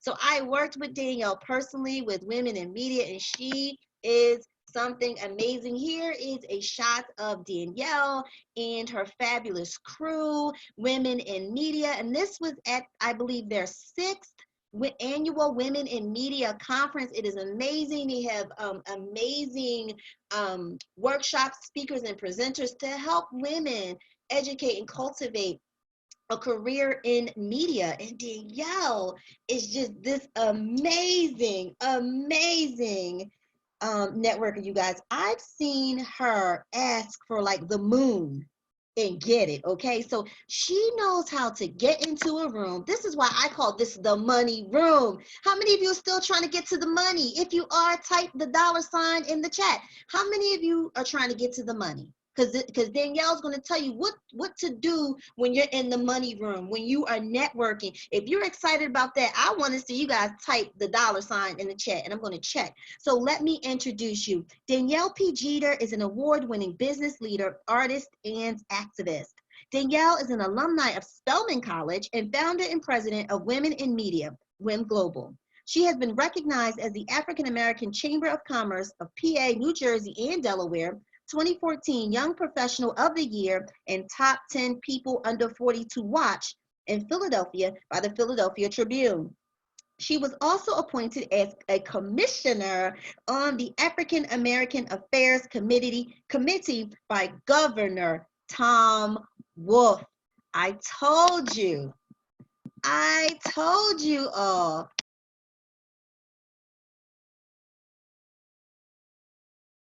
Oh, I'm on. Hello, hello. Wait a minute, hold up. I told you all that I am introducing you to the Olivia Pope of PR and events, everybody. And I don't know if you can see the chat, Danielle, but they are like, wow. And that's not even a fraction of her resume. So Danielle is going to tell us what to do when we get into these rooms with people, like what Queen said. Once you know what you want to do, Danielle is the one who's going to show you what to do when you get in those rooms so you can ask for what you want. So without further ado, Danielle, give me 1 second, take it away. Awesome. Well, I'm excited to be here. Thank you so much to my sis, Shalina, for setting up such a wonderful opportunity and experience for all of us in Fiverr. So we are now in the money room. I'm glad that everybody is safe and sound and at home. Hey, everybody. We're in the money room. So I want you to think about yourself and imagine yourself in a networking environment.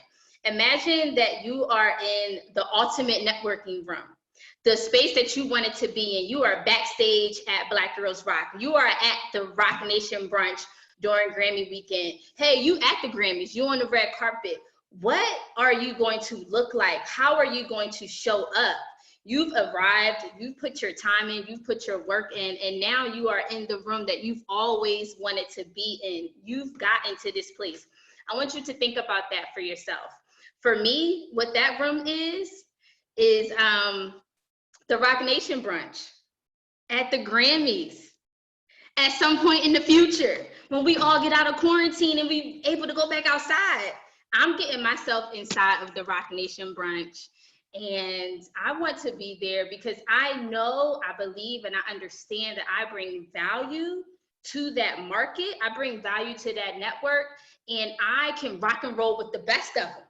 I can rock and roll with the best of them. So you have to have that mentality and think about yourself in that way. So what is that ultimate networking room for you? Go ahead and drop it in the chat right now. Where are you going to be networking at when we get out of quarantine in 2020 and 2021? Where is that space that you want to be in? Do you want to be in New York City at Fashion Week? Do you want to be in Philadelphia at City Hall with the elected officials? Where is it that you want to be? I also want, before I get started, I want to share that everything that I do, and I understand that is summed up for me in my life's mission. And my mission is to connect, educate, and inspire people. And I often thought that that was a particular type of person or a particular generation or a particular age group. But then I came to understand that I don't fit in the box, because I'm a multidisciplinary. I can do multiple things and provide inspiration for an array of people, right? So that is what I love to do. I invest in women and girls. That is my life's mission. And I am so passionate about creating opportunities for other people who look like me. So I know it's a bunch of people on this chat who look like me, and I'm here for you. And this is exactly the work that I love to do, and it's the work that I do day in and day out. I've been an entrepreneur for 11 years now. I started at the age of 19 when I was at Spelman College. And I say that to inspire you to keep going. It doesn't mean that I know everything, because I still have a long way to go. I have a lot to learn, but that's where I got started. I was 19 and I graduated during, we good, Sharlina? Okay, I graduated in 2010, and it was during the recession. And so I decided to go ahead and start my business as my plan B, because my plan A was to just go get a job and to get a 401k and work and have a 9-to-5 and get those benefits and do all that. Well, I guess when I spoke to the universe at the age of 17, 18, 19, that I wanted to be an entrepreneur and a business owner, the universe spoke back to me and said, okay, you can go ahead and do that. And that's exactly what I've been doing since that age. But it's important that we have all of this information. We have our businesses set up. We have a product that we have on the marketplace. We have an organization. We have an enterprise. And now you are in a space where you are networking. You are at Philly Fashion Week. You are at ColorCom. You are traveling. You are going to Essence. You are going to all of these festivals. You're going to TED Talks. And you have a story to share. Understand that when you approach your elevator pitch, I take the approach of telling my story in that 30 seconds to a minute. That's about the time you would have for a quick elevator pitch to capture somebody's attention and to say, I like what she's doing. I can get behind that. You know what? I'm interested in supporting you, and I want to make sure that we stay connected. You are telling a bit of your story in a compelling and a persuasive way, but when you show up to the Grammys, you know you have to be confident. Because you're walking amongst the best of them. And so when you enter these networking spaces, understand and know that the first thing that you wear is confidence. The first thing that you wear is you. The first thing that you wear is your culture, your community, and you have to be proud and know exactly who you are and what you bring to that space. So before we get there, you are confident in what you have, and you understand that you're valuable, and you understand that you have a place and you have something to share. So they call it an elevator pitch because it's short. It can't be this long, drawn out thing, because what's going to happen is you're going to lose people's attention. You got to give them a little bit in about a minute to capture their attention and then go from there. So what do we say in this elevator pitch? Obviously, you want to say your name. Give a brief introduction, right? Give them the name of your business. Let them know the name of the enterprise or the product or what it is that you're doing. Make sure that they understand that. I'm sorry, I'm playing with my screen here. Anyway, and you want to let them know what it is that this business does. What do you do? Who do you do it for? And why is this important? All of that in 1 minute. But then you also want to share a little bit about your credibility. You want to share your expertise, your skills, your qualifications. You want to brag a little bit, boast, not too much. Don't be too boastful, but let them know that, like, yeah, I'm real. I bring this to the table. This is what my organization does, and I have experience doing this, and this is why you need me at your table. And when you stand there, make sure that you are a confident woman in yourself. One of our other speakers spoke about showing up with your statement piece on. Y'all see, I came through with my statement piece. You feel me? I came through with it. Shalina looks cute. We all are looking so good on a virtual experience for you. So you have to wear your confidence on yourself. The one thing about networking that I want all entrepreneurs and business owners to understand is sometimes you gotta go by yourself.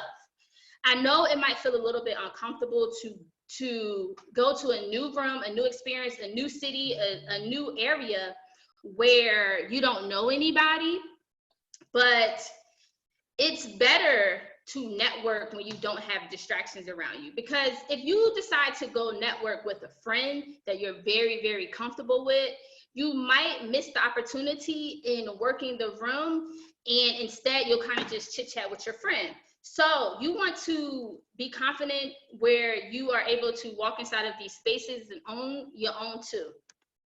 So when you're in these spaces, some people have business cards, some people don't. I think it's really a preference thing at this point. As a business owner, I know that business cards and printing business cards are an expense. And sometimes we have to figure out how we're going to use our expenses, what we're going to do, you know? And so that's why technology is amazing too. So don't feel bad if you have to go to a networking space and you might not have your flyers, or you might not have your business cards. Just make sure that you have some sort of digital card on your phone, that your website is up to date, that your social media is up to date, and that you can exchange contacts with people right there on your device. And you can utilize that as a tool to exchange, right? So in your elevator pitch, and you shared these facts about yourself, right? And we're in this room. You don't want to waste your time being in this room by just being at the bar and enjoying the drinks, or going to the buffet and just eating, right? Or like sometimes trying to hide in the back or in the corner. You gotta seize the opportunity in the moment, because you know these events have a start time and an end time. So you gotta make sure that the purpose of you going to this event is fulfilled. So before I decide to go anywhere, I have a purpose for it, right? I network with intention and with purpose. I'm not just showing up to anybody's scene because you've invited me and because it's, you know, a scene going on, it's social and it's networking.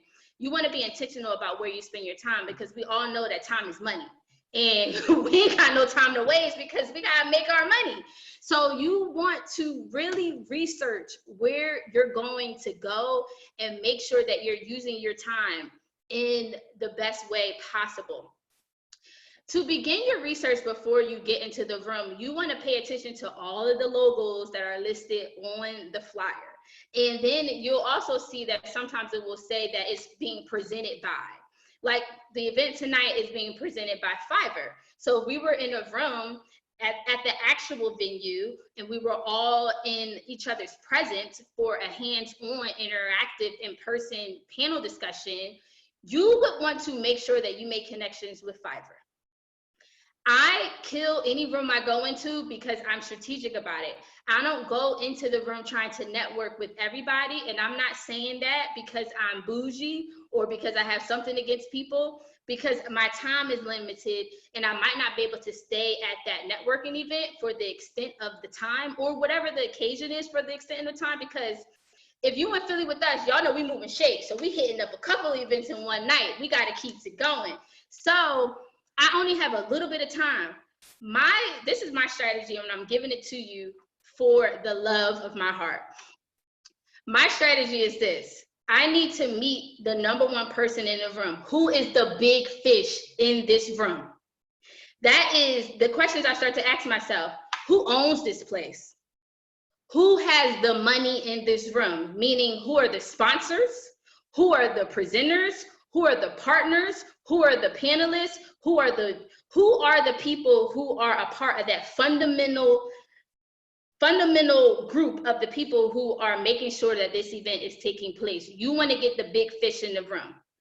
The director, the president, the CEO. Because understand this, if you meet the CEO of University of Pennsylvania Hospital, you know the whole hospital system. I don't need to go around to every single nurse in the room getting everybody's phone number. I already met the CEO of University of Pennsylvania Hospital, therefore I know the whole room, right? So you want to know who's the boss and who's the boss's boss. Figure out who all the sponsors are and figure out who are all of the VIP guests. Paying attention to the logos and researching the companies that are there and the people who are presenting it. I'm super, super, super strategic about with that. And sometimes people underestimate who those people are in the room because they might not have done their research. So the CEO could literally be in the corner by themselves drinking a drink and nobody is talking to them, but they don't know. I need to go talk to the CFO of Netflix. I don't care that Diddy is in this room. The CFO of Netflix is over here. I'm about to go get the bag, right? So you want to make sure that you know and understand who the bag is. That is so important. And it's a great use of your time. Like I said, I don't have a lot of time to waste. I capture the room because I figure out who the big fish is in the room. I go get that person and I'm good. After that, I'm good. I can enjoy the cocktails or I can leave. It don't matter at that point. But understanding all of that will help you to identify who the influencers are in the room. And when you approach the CEO, I'm CEO to CEO. I want to talk to the boss because I'm a boss, right? Yes, my company isn't as big as the University of Pennsylvania Hospital, but still I have a valuable business and I bring value to this situation and I have a lot to give and I'm talented. I'm intelligent and I know exactly what I'm talking about. So no, I don't need the phone number to the assistant. I need to talk to the president and CEO of Drexel University. And that's the mindset that you gotta have. I'm talking to CEOs, all right? So another thing that you also want to consider that sometimes we forget is pay attention to people's email signatures because it shares a lot of information about them. Because our email signatures nowadays have a lot of links and it has people's titles in it. And if you are a part of an email thread or email chain, don't ignore the email signature. Read the information in the email signature. Read the fine print and understand that you can learn a lot about somebody through their email signature. When you're at these events, one of the things that I always do, you will see a poster that's blown up of the presenting sponsors and the logos and things like that on them. So I take a picture of that and I make sure that I have it in my phone so that I can go back and see who was at that event and who I need to network with. And a lot of times I will go to like-minded networks and events that are similar to a Women in Media network. And I figure out who are the people sponsoring women's initiatives and women's events. I show up at all of them. I make friends. I network with all of them. I get all their sponsors, and we build relationships because these are the people who enjoy investing in partnering with like-minded missions, which is women's work, which is women's leadership, and women in business and women in media. So all of that is very, very important to know and to understand for your event.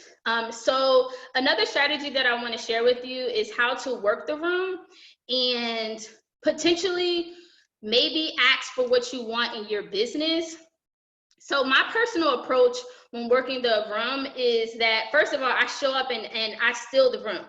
So that appearance thing is real. Y'all, I show up at these events like I'm about to go on the red carpet. Understand me, baby. I get dressed.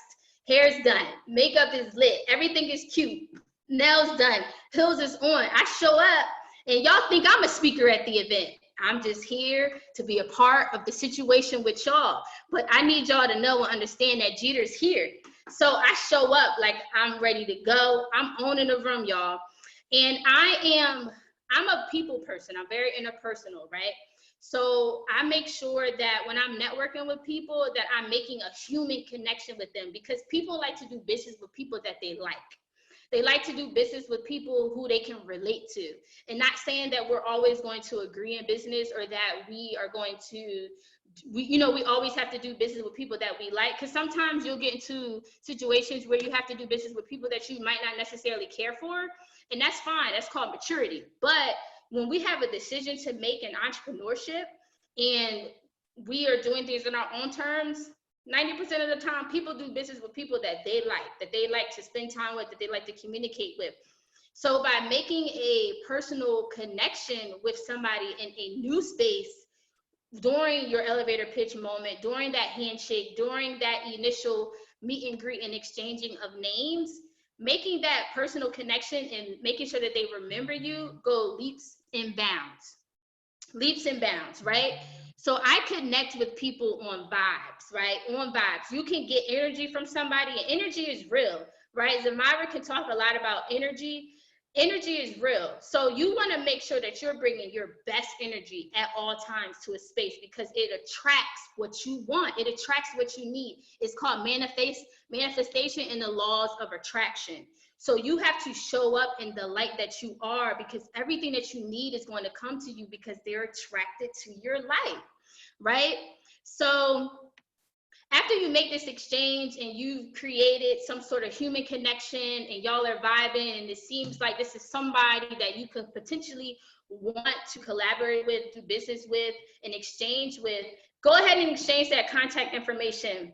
I don't always make it a point to be so forthcoming at the initial meeting because as we were talking about previously with some of the other speakers, it's reciprocal, right? So it's a give and take type of thing. And it's not always about what you can take from the situation, what you can benefit, what me, my, but what can you assert? What can you bring? What is the value that you have to bring to the table as well? So you're creating an exchange and you kind of want to fill people out. And you also want to take the time to do your due diligence and your research before you ask for anything. If you research the potential person that you want to work with and you've seen projects that they've done before, you've seen them interact with similar like-minded causes or enterprises or businesses, and you approach them with something, you kind of show your admiration for their work, you've shown that you've done your research and due diligence, and you present them with something that is already on board with them, baby, you've already walked up 3, 4, 5 steps because you've done your research. So you don't want to go into these meetings or, after you've gotten the exchange and you say, hey, can we have a phone call follow-up? Can we do a virtual meeting? Can we do a coffee date? Can I come to your office and meet with you? Don't waste their time or your time sitting there asking them questions that you can learn about them on Google. You need to do your due diligence and research. I walk into somebody's office and I can spit their information like I read a whole book on them. I come in there already sharp. I know who they are. I know what they've done. I know who they've worked with. I know exactly what they're into. And I've already reached out to other people in my network to say, hey, give me a temperature check on this person. What you think about this person? Do you think I should reach out to them? This is a good person to sit down with. You know, has it been good? What is their temperature in the market? You want to check their temperature in the market and go in there, and because when you do that, you are going to impress them so much that they're going to be like, yo, she's so sharp. Like, I'm super impressed. I gotta work with you. You're brilliant. You're intelligent. You're on your game. So you want to make sure that you're using technology and that you're doing what you need to do before you ask anybody for anything.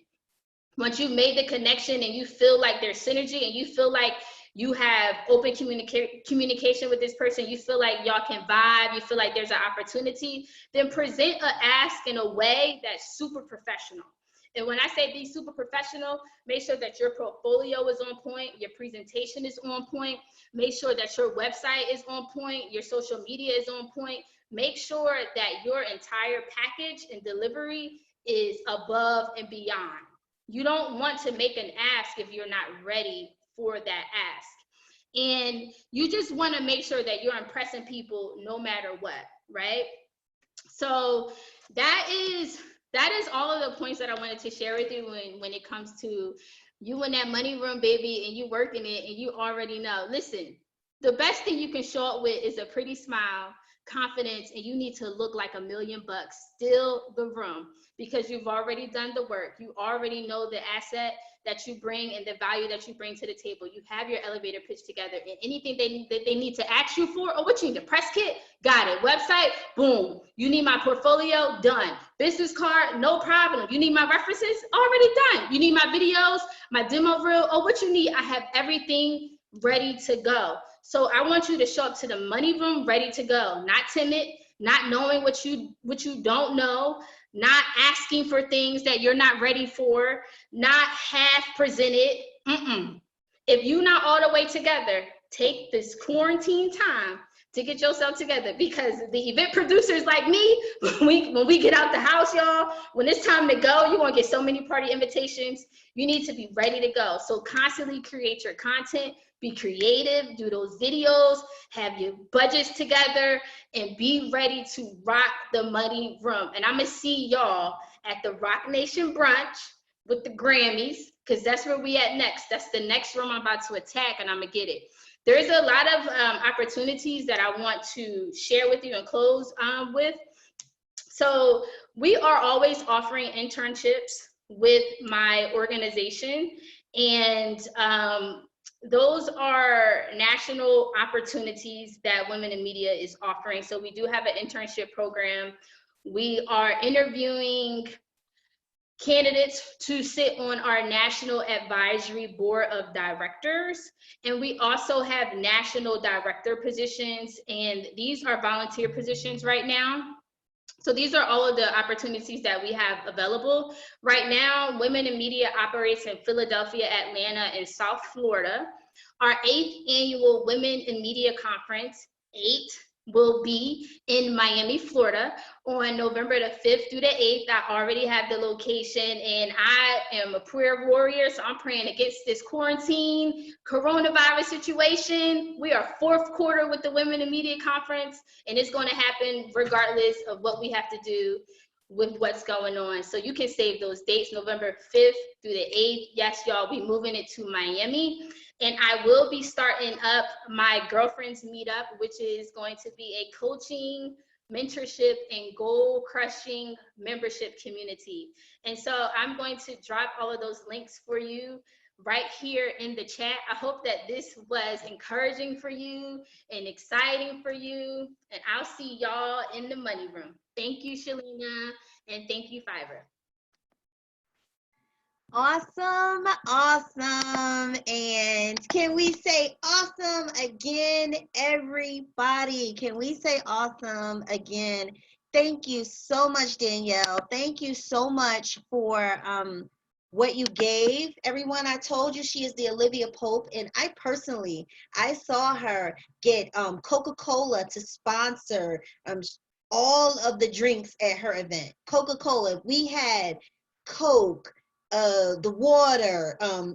They sponsored the orange juice. It's Coca-Cola Minute Maid. I don't know what it is. I've seen her do events with the Philadelphia Phillies, the baseball team. I'm like, this girl is something special. If you found value from Danielle, please type V in the chat.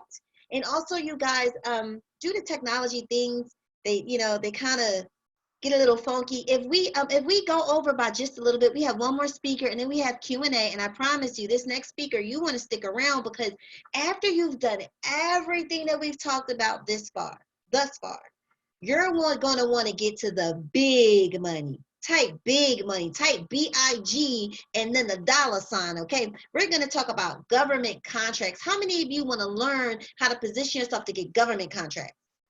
Right now, with COVID and different things going on, the government needs companies. How many of you want to get business certifications? That's the big money. How many of you were okay? This is all of y'all like the money. I see that right now. All right, so without further ado, everyone, I am actually going to introduce you to the final speaker, and after her we will do a panel Q&A. So any questions that you have, you'll have a chance for about 20 minutes to ask all of the speakers questions. And also we're going to follow up and give you all of the links that everyone mentioned, my link, everybody's link, right? Okay, so if you're ready, type ready in the comments if you are ready. All right, everybody. All right. So our next and our final speaker is Tanya T. Morris. She's the president and founder of Mom Your Business. You can follow her at The Power of the T. You can check out her website at momyourbusiness.org. Tanya is the plug. She's like, when your business is together and you want to really do something and really go after that big money, those grants, those proposals, the contracts, she is the woman for you to call. All right. So this is Tanya. She's always giving back to the community. She's always a wealth of information. You also, without further ado, let me read her bio. Tanya T. Morris has been helping transitioning professionals and organizations increase productivity and achieve goals through mentoring, training, and coaching for the bulk of her professional career. It was this passion to help professional women, entrepreneurs, and business leaders that led Tanya T. to start Mom Your Business in 2017. She uses all of her skills and network at Mom Your Business to support mompreneurs by connecting them to resources and opportunities. All right, everybody. So listen, without further ado, what we're going to do is we're going to bring up Miss Tanya T. Morris. But before we do, I need you all to type big money, B-I-G, with the $sign, okay? So Miss Tanya Morris, we are ready for you, ma'am. So please go right ahead and you can start sharing, Tanya. So Tanya, go ahead and take it away. Woo-hoo. Hello. Let me know you can see me. Just type mom. Hello, type mom in the comments if you can see me. Thank you. Shalina, you have done just a magnificent presentation, putting this together. Thank you to all of the other presenters. All of them I know personally, have worked with at one time or another. So I'm just happy to be in such a powerful room. Prior or during the time that I started Mom Your Business, I was actually the project coordinator for the Disadvantaged Business Enterprise Supportive Services Center at Cheyney University. And that was really where I really began to get all of this information on how to start and get the certifications necessary to do business. And so I'm just going to jump right in because I don't want to belabor the point. The first thing that I want you all to understand is that if certifications matter, are determined, certifications are how you use your certification or what certification you get is based on who you want to do business with. That's the most important thing that I want you to take away tonight when we talk about certifications. The type of certification that you get is really depending upon who you want to do business with. So if you want to do business with Pennsylvania's Office of Transportation, then you're talking about the DBE certification. That is Disadvantaged Business Enterprise certification, DBE certification. And so that's one certification. I'm just going to run through them really quickly, the DBE certification, and then I'm going to double back. Then there is the Women's Business Enterprise certification, WBE. Then there is the MBE certification, Minority Business Enterprise certification.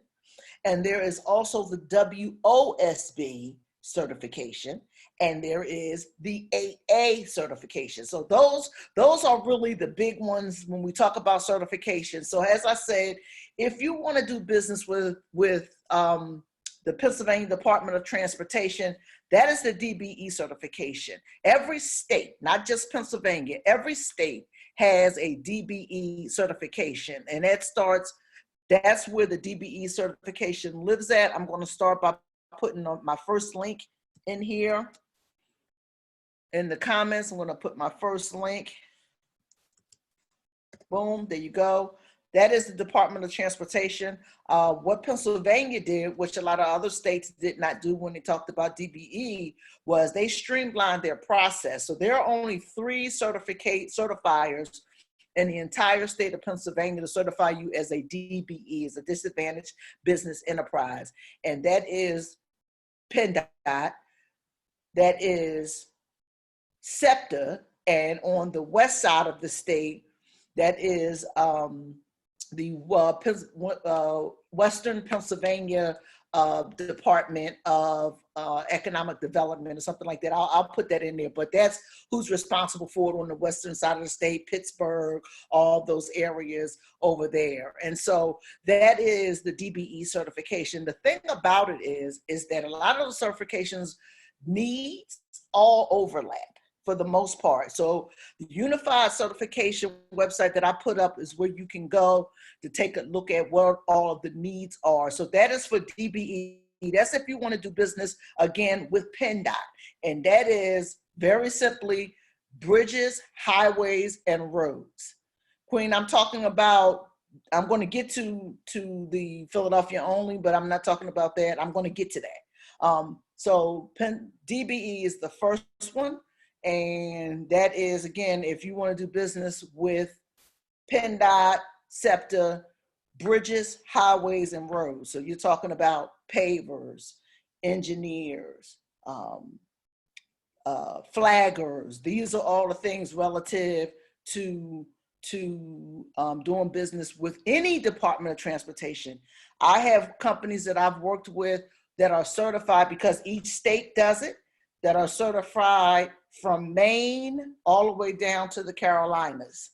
That's how many, because once you get the way that the DBE certification works, once you get certified in Pennsylvania, now it's just a matter of you saying to New Jersey, hey, I want to get certified in New Jersey. Here's my information from Pennsylvania. Boom, you get certified. Hey, I'm certified in Pennsylvania and New Jersey. I want to get certified in Michigan. Boom, just send your information. Each state has a different process.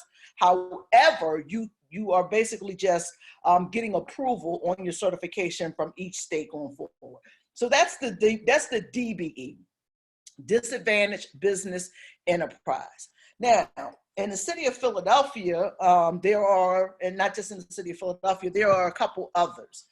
There is the WBE, and then there is the MBE. There's an organization right out here in West Philadelphia, the Enterprise Center. Let me get this real quick. This is the only one I didn't already have up for you guys. So let me just get that real quick. The Enterprise Center, the city of Philadelphia does not certify itself anymore. It does not certify itself anymore. However, they have partnered with the Enterprise Center. By here, it's DBE. They have partnered with the Enterprise Center, and there is their link. The Enterprise Center to do the MBE, which is Minority Business Enterprise certification. So if you are interested in doing business with the city of Philadelphia, and you are a minority or a woman-owned business, or both, then that is the certification that you should be looking to get and to secure. And that is the MBE certification. And they will, at the Enterprise Center, they have a couple of really, really tremendous programs. Many of you are familiar with the soda tax. Well, the Enterprise Center actually has a program where you would go through them, they would get you certified, and then they would get you into the pipeline of being a contractor to work on the projects that are being paid for via the soda tax. So we're talking about the renovations to our parks and our recs, as well as the renovations to our libraries. All of that is going to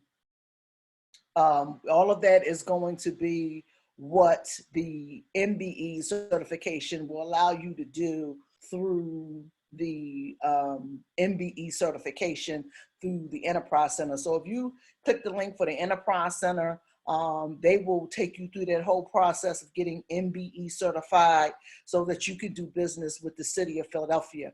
So that's MBE. And then lastly, there's another certifying agency for MBE. Oh, and let me say this very quickly. Let me say this really quickly. I need to make sure I say this. The MBE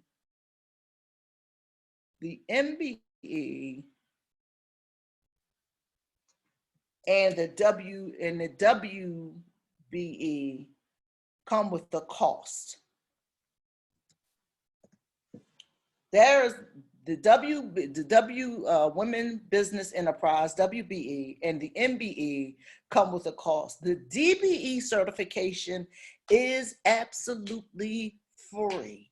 That Pennsylvania Unified Certification Program link that I put in, that I posted earlier, that will allow you to get a DBE certification. And you don't have to just be wanting to do business with PennDOT. You can use that to do business with SEPTA, and there are other opportunities that the DBE will afford you. It's just that the certifying agency for the DBE is the Pennsylvania Department of Transportation, or any state's Department of Transportation. That's where that comes from. Okay, so again, if you get a DBE certification, there are other opportunities to use it outside of transportation, but that is who is the certifier. So I also just put in here I actually sent it to Shalina privately, so let me change this back to all panelists. There you go. This is another certifying agency for the minority, for the MBE.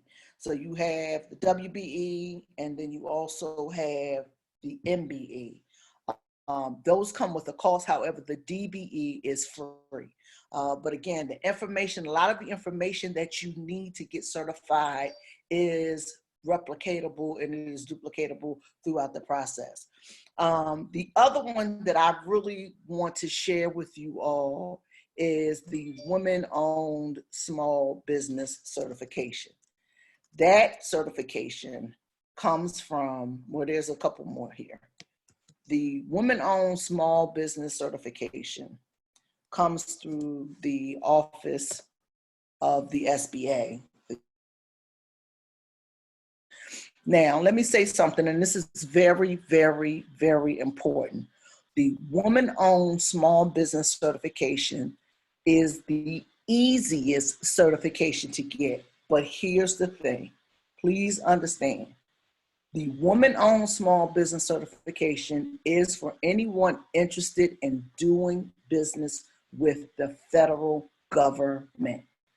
Now, here's the thing about the federal government. The federal government is, even considering where we are right now, one thing that we understand, because we just saw them create $2 trillion worth of money for those that are struggling as a result of this pandemic, right?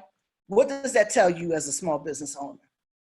The government is never, recession, depression, whatever the case may be, the federal government is never, ever, ever going out of business. They are not going out of business. The federal government buys everything. You name it, they buy it. The federal government buys just about everything. Shampoo, clothes, you name it, they buy it. And so when you talk about doing business with the federal government, the woman-owned small business certification is the easiest to get because of the simple fact that you can self-certify. So what does that mean? That means that you can actually go on the SBA link and you go through, answer all the questions yourself, and therefore you become certified as a woman-owned small business. You can self-certify. Now, before you do that, however, I know it sounds easy. But it's not quite that easy because there's a couple other things that you need to do. I need to know how many of you have your DUNS number or even know what your DUN, who knows what Dun and Bradstreet is, and do you have your DUNS number? Can you just type in the comments if you have your Dun and Bradstreet number? Have you ever heard of Dun and Bradstreet? Do you know what that is? Exactly. Okay, thank you. Yes, so you gotta have, in order to do business with the federal government, you have to have your DUNS and Brad. You have to have your DUN, what we like to call for short, your DUNS number. Every business should have their DUNS number. Dun and Bradstreet has been around forever. It is the way that business credit is tracked. That's one of the things. Here's the link for DNB. You can do your research. You need to get your Dun and Bradstreet number. That's number one, okay? If you're talking about, if you're interested in doing business with the government, you must have your DUNS number. You will not even be able to start the application without the DUNS number. So you get your DUNS number before you even think about going to get the women-owned small business, any of these certifications. You must have a DUNS number before you think about going after any of these certifications. I can't stress that enough. You'll be wasting your time if you don't have your DUNS number. Then, if you want to do business with the federal government,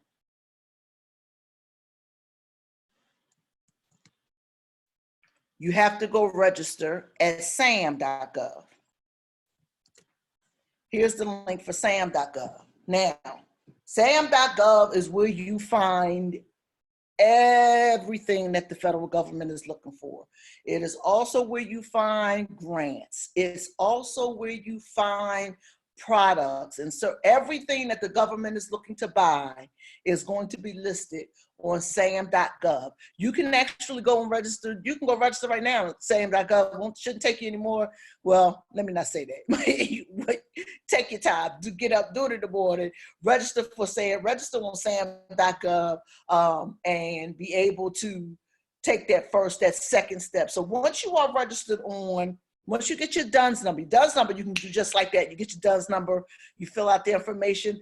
Don't let them redirect you to any of the things that ask you. Do you want to get a business credit report? Do you want to sign up to get any of the other services? All you want at the Dun and Bradstreet website is to get your DNB number. That's all you want. You get your DUNS number, you go register to sam.gov, and then you can go right over to the women-owned small business certification and get your business certified. And you are self-certifying. Here's the thing, and you need to keep this in mind. This is critical. The federal government, this administration it is in right now, is changing the WOSB certification from being self-certified and is now going to require that it be certified, that you be certified by an agency. So when does this happen? It is supposed to happen May the 1st. as I get new information, those of you that know me, you can always reach out to me at ceo.momyourbusiness.org or any of the social media platforms. My email again is ceo@momyourbusiness.org, and Mom Your Business on all platforms if anything changes. But because of what is happening right now with COVID-19, it is supposed to happen though on May 1st. So if you have your DUNS number and you can go register and get on sam.gov and register, you should really, really try. You should really, really try to get your WOSB certification if you are interested in doing business with the federal government. Because once you can't self-certify, you're going to have to go and identify who the you're going to have to go identify the certifiers. One certifier I know will be Women Business Enterprise. Will be these good people right here, and I have a contact there if anyone is interested. WBENC. Here is the link for them. They will be one of the certifying agencies. I'm not sure if they're going to be, if you're going to be, if there will be a fee, because WOSB, there was no fee. You just went right on the website, and my handle is actually at Mom Your Business. Shalina, the power of the T is my personal. I don't really use that much. Anyway, so you have to be able to go to, you're going to have to go to WBENC if you don't get your woman-owned small business certification soon. You're going to have to find a certifier. It's really unfortunate because it is the easiest one to get. There's one last certification. It's really, really heavy. I often tell people it's through the SBA. You know, it's the equivalent of giving blood and even a small child, and that is the 8A. The 8A certification actually puts you into a government system that gives you business. I know so many people that built their business off of an 8A certification. The 8A certification is really, really, really hard to get. And I would just encourage you to really start with the DBE and the WOSB, the MBE, and the WBE. So it is really, really important to get your DUNS number for all of these certifications. So I just want to thank you all for this time. Again, when I have a session coming up tomorrow called Marketing Made Easy, where I really talk about how to use your certification as a marketing tool, because that's what it is. It's not going to guarantee you anything. It is a tool for you to market your business. That's what the purpose of these certifications are. It's another way to get business and how you market your business. So I just want to thank Shalina for this opportunity. I hope I gave everybody some information. You can go to momyourbusiness.org for Marketing Made Easy. We have a couple of live sessions coming up. We've been doing live sessions, free live sessions on our Facebook page.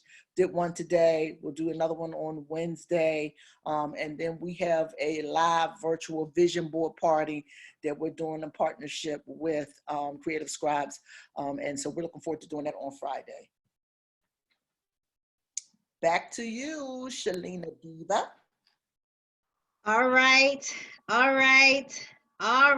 everybody. Listen. We are, we're at the end of all the speakers. If you found value, please type a V in the chat, because I told you, right? So now a lot of you had a lot of questions. Now is your chance to ask questions. We do have a Q&A box that is open, and you can use the chat, okay? So we're going to answer all of your questions, everybody. Going to answer all of your questions. And some of the questions that some of you are asking, you're saying, you know what, Shalina, are we going to get a recording? Yes, you're going to get a recording. You're going to get it in the Eventbrite follow-up. You are going to get a link to this recording because there was a ton of information, right? If there was a ton of information, type I in the chat. And then some of you are asking, how can I follow up with the speakers? And that is exactly what we want you to do. We're going to send in that follow-up email with the recording. We're going to send you the links to all the speakers, everything that they offer to you. So open up your emails, okay? So now we're going to open up all the panelists, all the speakers, everyone is coming back, and we are now going to answer any questions that you all may have. So all of the speakers, if you can start your videos, if you can unmute yourselves, that would be great. So as I'm waiting for the speakers to go ahead and do that, because Kenny, you have to change mine. Okay, no problem, no problem. So what we're going to do is we are going to, so I'm just waiting for Danielle and, all right. Now we're waiting for Tanya, Danielle, I cannot do the, Melissa. I cannot do my video. I don't know why. You cannot start video because the Right, host. hold on, give me a second. We go here. I hope this is the right Melissa. All right. So people who, okay, you guys, I have in my contacts, so I can't really see that well. I have the same message on mine too, Shalina. So Okay, so I'm trying to find you, Tanya. I'm trying to find you. Okay. I see you guys, Danielle. I see you guys. So, here and all right. Okay. So we should have everyone back. All right. This is everybody, right? 1, 2, 3, 4, 5. that's us. All right, this is everyone. Okay, now, ladies, listen. I have one of these contacts, so I can't really read those questions in the chat. Ladies, remember, those of you who are still with us, you can type in the chat box. You can type your questions in there. So go ahead and do that. But if you guys can read some of the questions and answer, that would be great. So someone say we're missing 1, 2, 3, 4, 5. No, we're not missing it. Yeah, we're not missing it. Oh, no. That's Okay. everybody. That's everybody. All right. So those of you who have questions, please go ahead and ask your questions. And as you guys are doing that, I just want to know, did you find value? And one thing is, I don't like fluff. I like you to have actionable items, things you can say, oh, let me write that down and research that. Or, oh, let me go and do this tomorrow. Let me get that app. Let me get that, because this is what's needed. And the speakers, they were all great. They all presented. And if I was an attendee, I would want to get in contact with each woman, because I'm like, they all have something wonderful to offer. Yeah, so you can use the Q&A box. We're just waiting for some questions to come in. Oh, So we have one question. Questions so far. Okay, so Fatima, she says, thank you for your amazing and informative session. Could each of the speakers give a live demonstration of how they would pitch themselves and their strengths and value to a person they're building networks with? So that is awesome.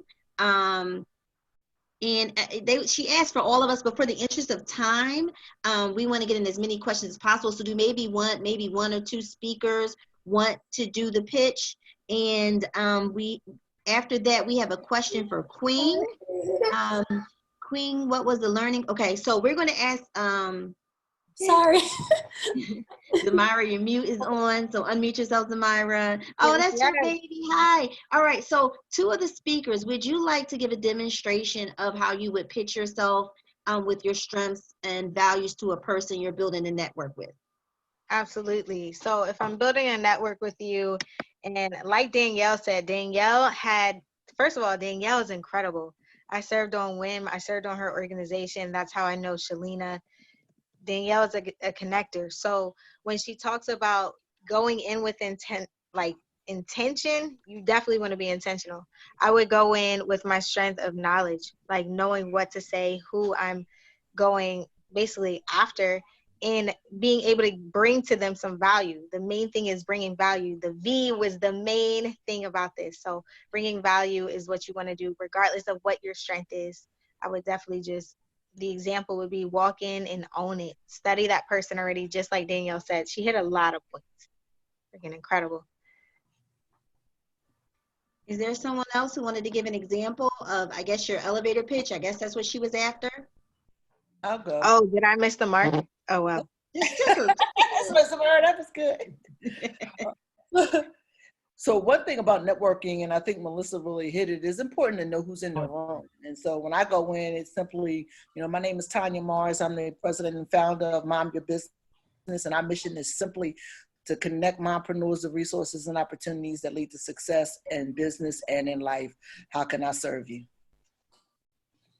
Okay. Oh, All that was right. good. Yeah. Anyone else? Any other brave speaker wants to just go ahead? I'll do mine.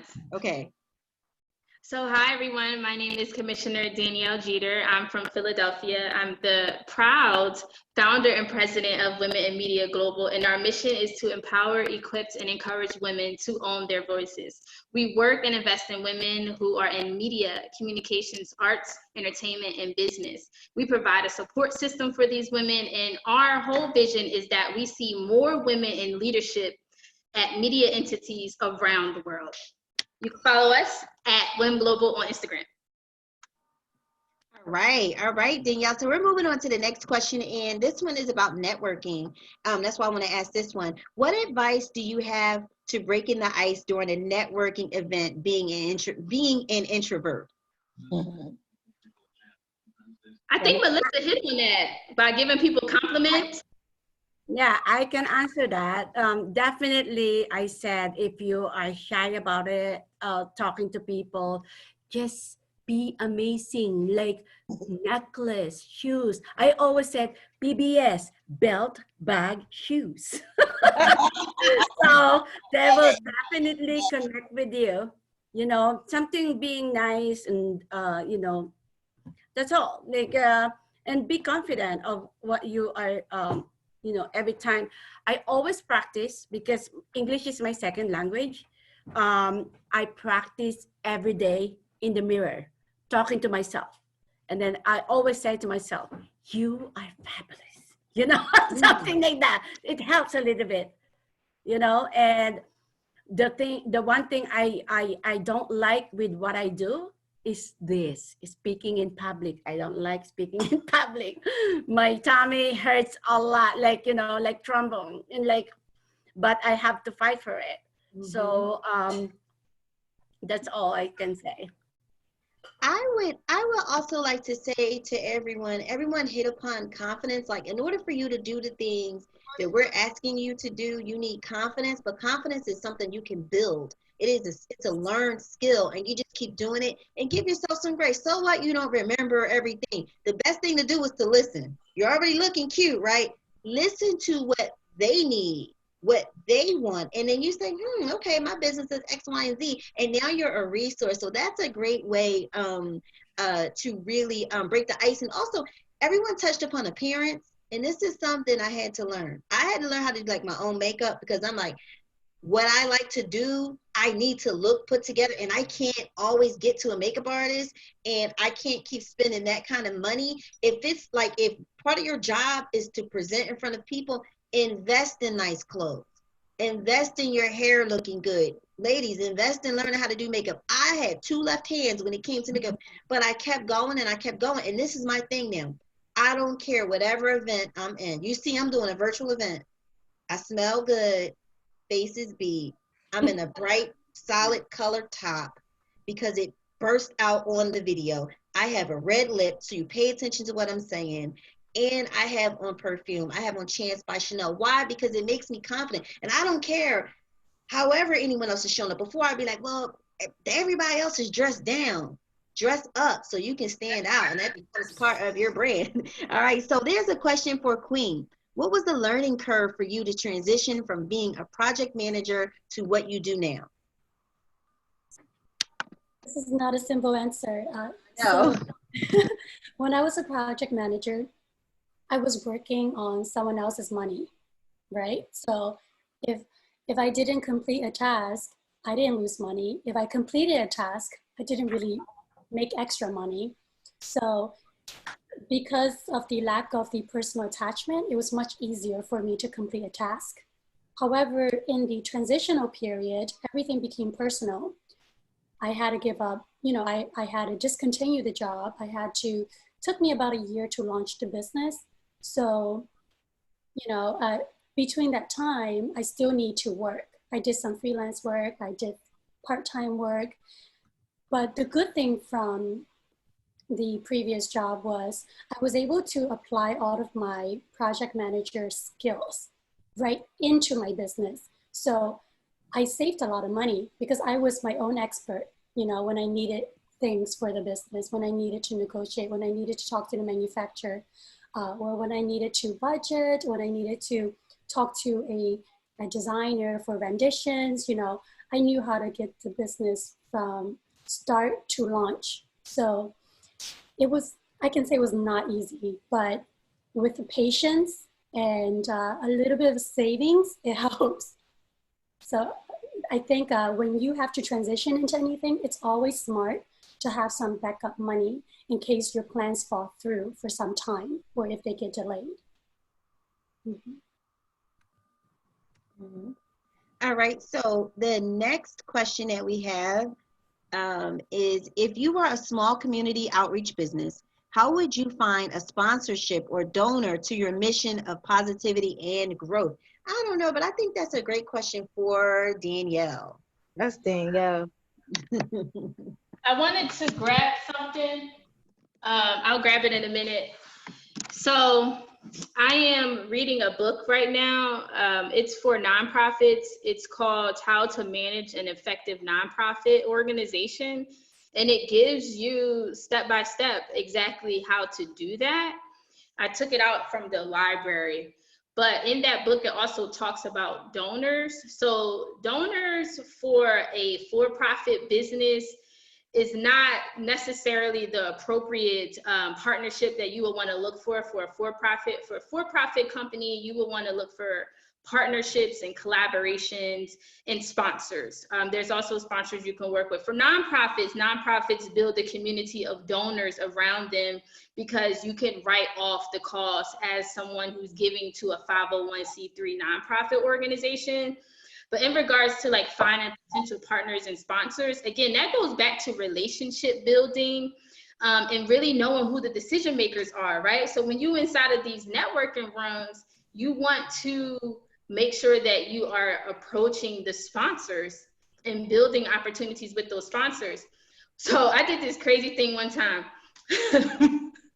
When the Kappa Alpha Psi Fraternity Incorporated had their national conference in Philly, conclave over the summer, they had this huge job fair, right?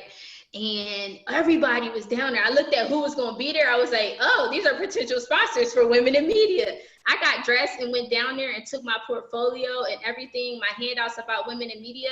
Everybody was down there looking for a job. I was there looking for partners and sponsors for my nonprofit organization. They were extremely impressed because they're like, who does that, right? So I'm thinking strategically in ways that I can get inside of these rooms. And that's one of the strategic things that I did. So being, just being very open-minded to taking in information, looking up events, looking up things that are on Facebook, and literally finding out where your potential partners, sponsors will be in the city, and go to these places and meet these folks. But you have to also understand your profit value, like the value proposition of your business, what you bring to the table, and who has a like-minded mission with you.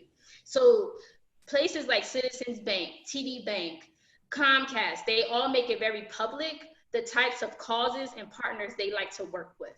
So you want to make sure that your business is being compatible to what Comcast is about. Comcast is all about technology, right? Innovation, entertainment, things like that. They're about community stuff, right? So you don't want to be like a person who has a business that is saving dolphins and going to Comcast and asking for a partnership. It just doesn't fit. So that's where your research comes in. So before you approach anybody about a potential partnership, first make sure that your value proposition is put together and that you know exactly who's going to be interested in your story. So with the women's group, I'm looking at companies, individuals, brands, enterprises, organizations, everybody who is passionate about investing in the development of women and girls through leadership opportunities. I hope that helped you. That was good. That helped me. Yes. That was, listen, I tell my That clients definitely that helped. too.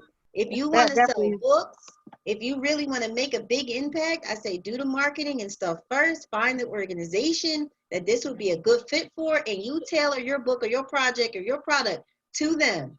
Because it's nothing like having the United Way, because you did the research like Danielle said, and you wrote a fabulous book, and they want to purchase 300 copies at one Yeah. time versus you know what I mean? You're trying to free Willy, but you're dealing with Comcast, and Comcast is like, no.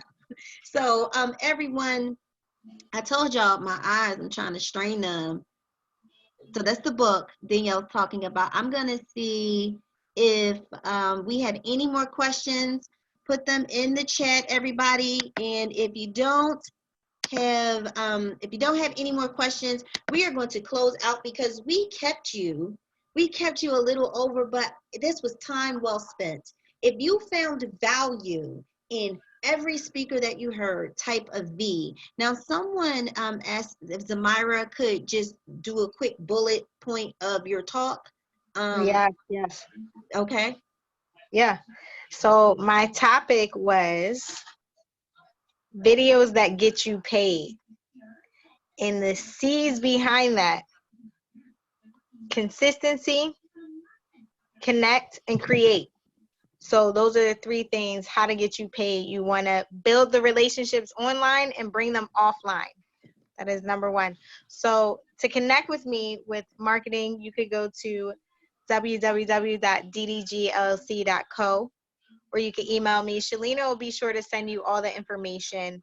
But the main points, again, connect, create, be consistent. Three topics.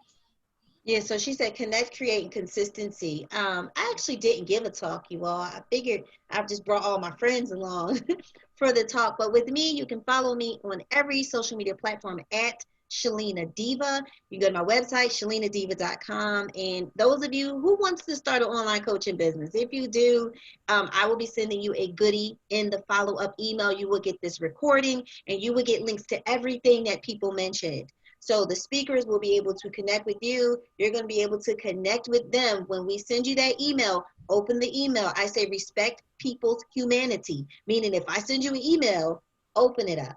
And I always like to say read to the bottom, like Danielle said, the signature, read to the bottom, because there are going to be goodies in there.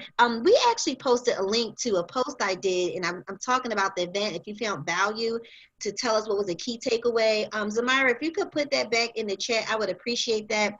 All right, you also, you found value, right? So type a V if you found value as we are closing out. Any of the speakers, we're going to go around just one round. What is a final word or thought that you would like to give to the attendees based upon your talk? I'm going to start with Queen, and we're going to end with me. Speakers, let's just keep it nice, sweet, and to the point so we can close out.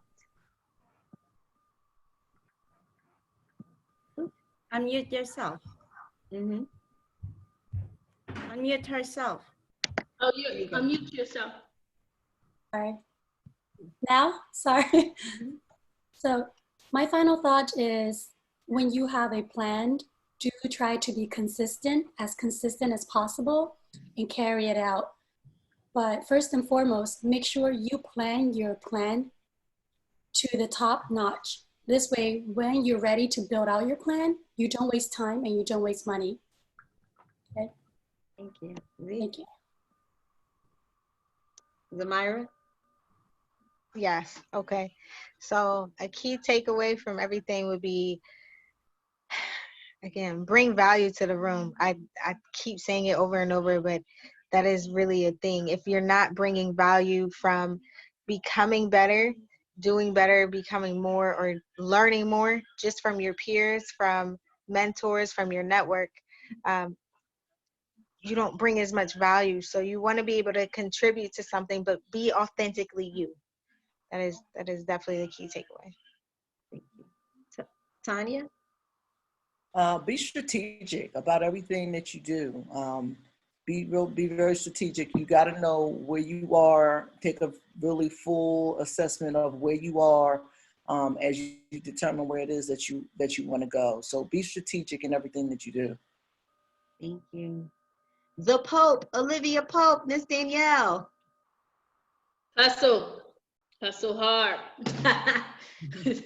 my my key takeaways for you all is when you get into the money room, because you're going to get there, have the confidence, still the room, and know exactly who you want to work with, because you want to go after the big fish. Big fish. Right. Melissa. Yeah, be authentic and collaborate. That is going to put you to businesses. Collaborate, collaborate, collaborate. Because if you have collaboration, you can earn the trust, you can get the business and referrals. So you guys, thank you. I get the final word. And for me, this has truly been a labor of love. And I had to pivot because I had gotten used to doing live events. And I was afraid to do live events. So by me doing the live events in Philly, it made me grow my confidence. Then it was like, okay, we're not doing the live events. And I love the online world. I love webinars. I love all these things. And so now it's a chance for me to really shine here and to make it an experience. How many of you had an experience here? It wasn't just a bunch of information. You felt good. You laughed. You were inspired. You were encouraged. That is what I do. And so I am setting out to establish myself as a global thought leader. And the way that I get started, you guys, is by doing things like this, being uncomfortable and reaching out to people who don't always look like me, reaching out to people who I may have met, I may have seen them in passing, and just presenting this idea, you know, like, hey, would you like to speak? And I want to be totally transparent. Some of the speakers, I was a little intimidated, like, I think she might say no. And Zamira was like, ask anyway. And my mentor said, become comfortable being uncomfortable, stretch yourself. And so I reached out to all these women because I knew they could provide so much value. And guess what? They all said yes, but they could have never said yes if I never asked. So I'm on my way to being a global thought leader. I thank Fiverr for this opportunity, and trust and believe speakers. The leadership at Fiverr, they will see this video. They will see it. And I like met the CEO. When we did the telecast, he is something else. And this is what Fiverr is all about. So all speakers, be on the lookout for that, okay? Because I'm putting in a good word for everyone. All of you who have showed up, thank you so much. When you're sharing, talking about this on social media, please use the hashtag FiverrPHL so that we can see all the screenshots, all the pictures, all the key takeaways, okay, you guys? This is Shalina Diva, the purpose-driven diva, and I will see you on the other side. Be Thanks, Shalina. blessed. You're Thank welcome. you so much. Good night, ladies. Thank you. Thank you. Yes, everybody, you are welcome. And just want to say thank you. Thank you so much for attending. Thank you so much.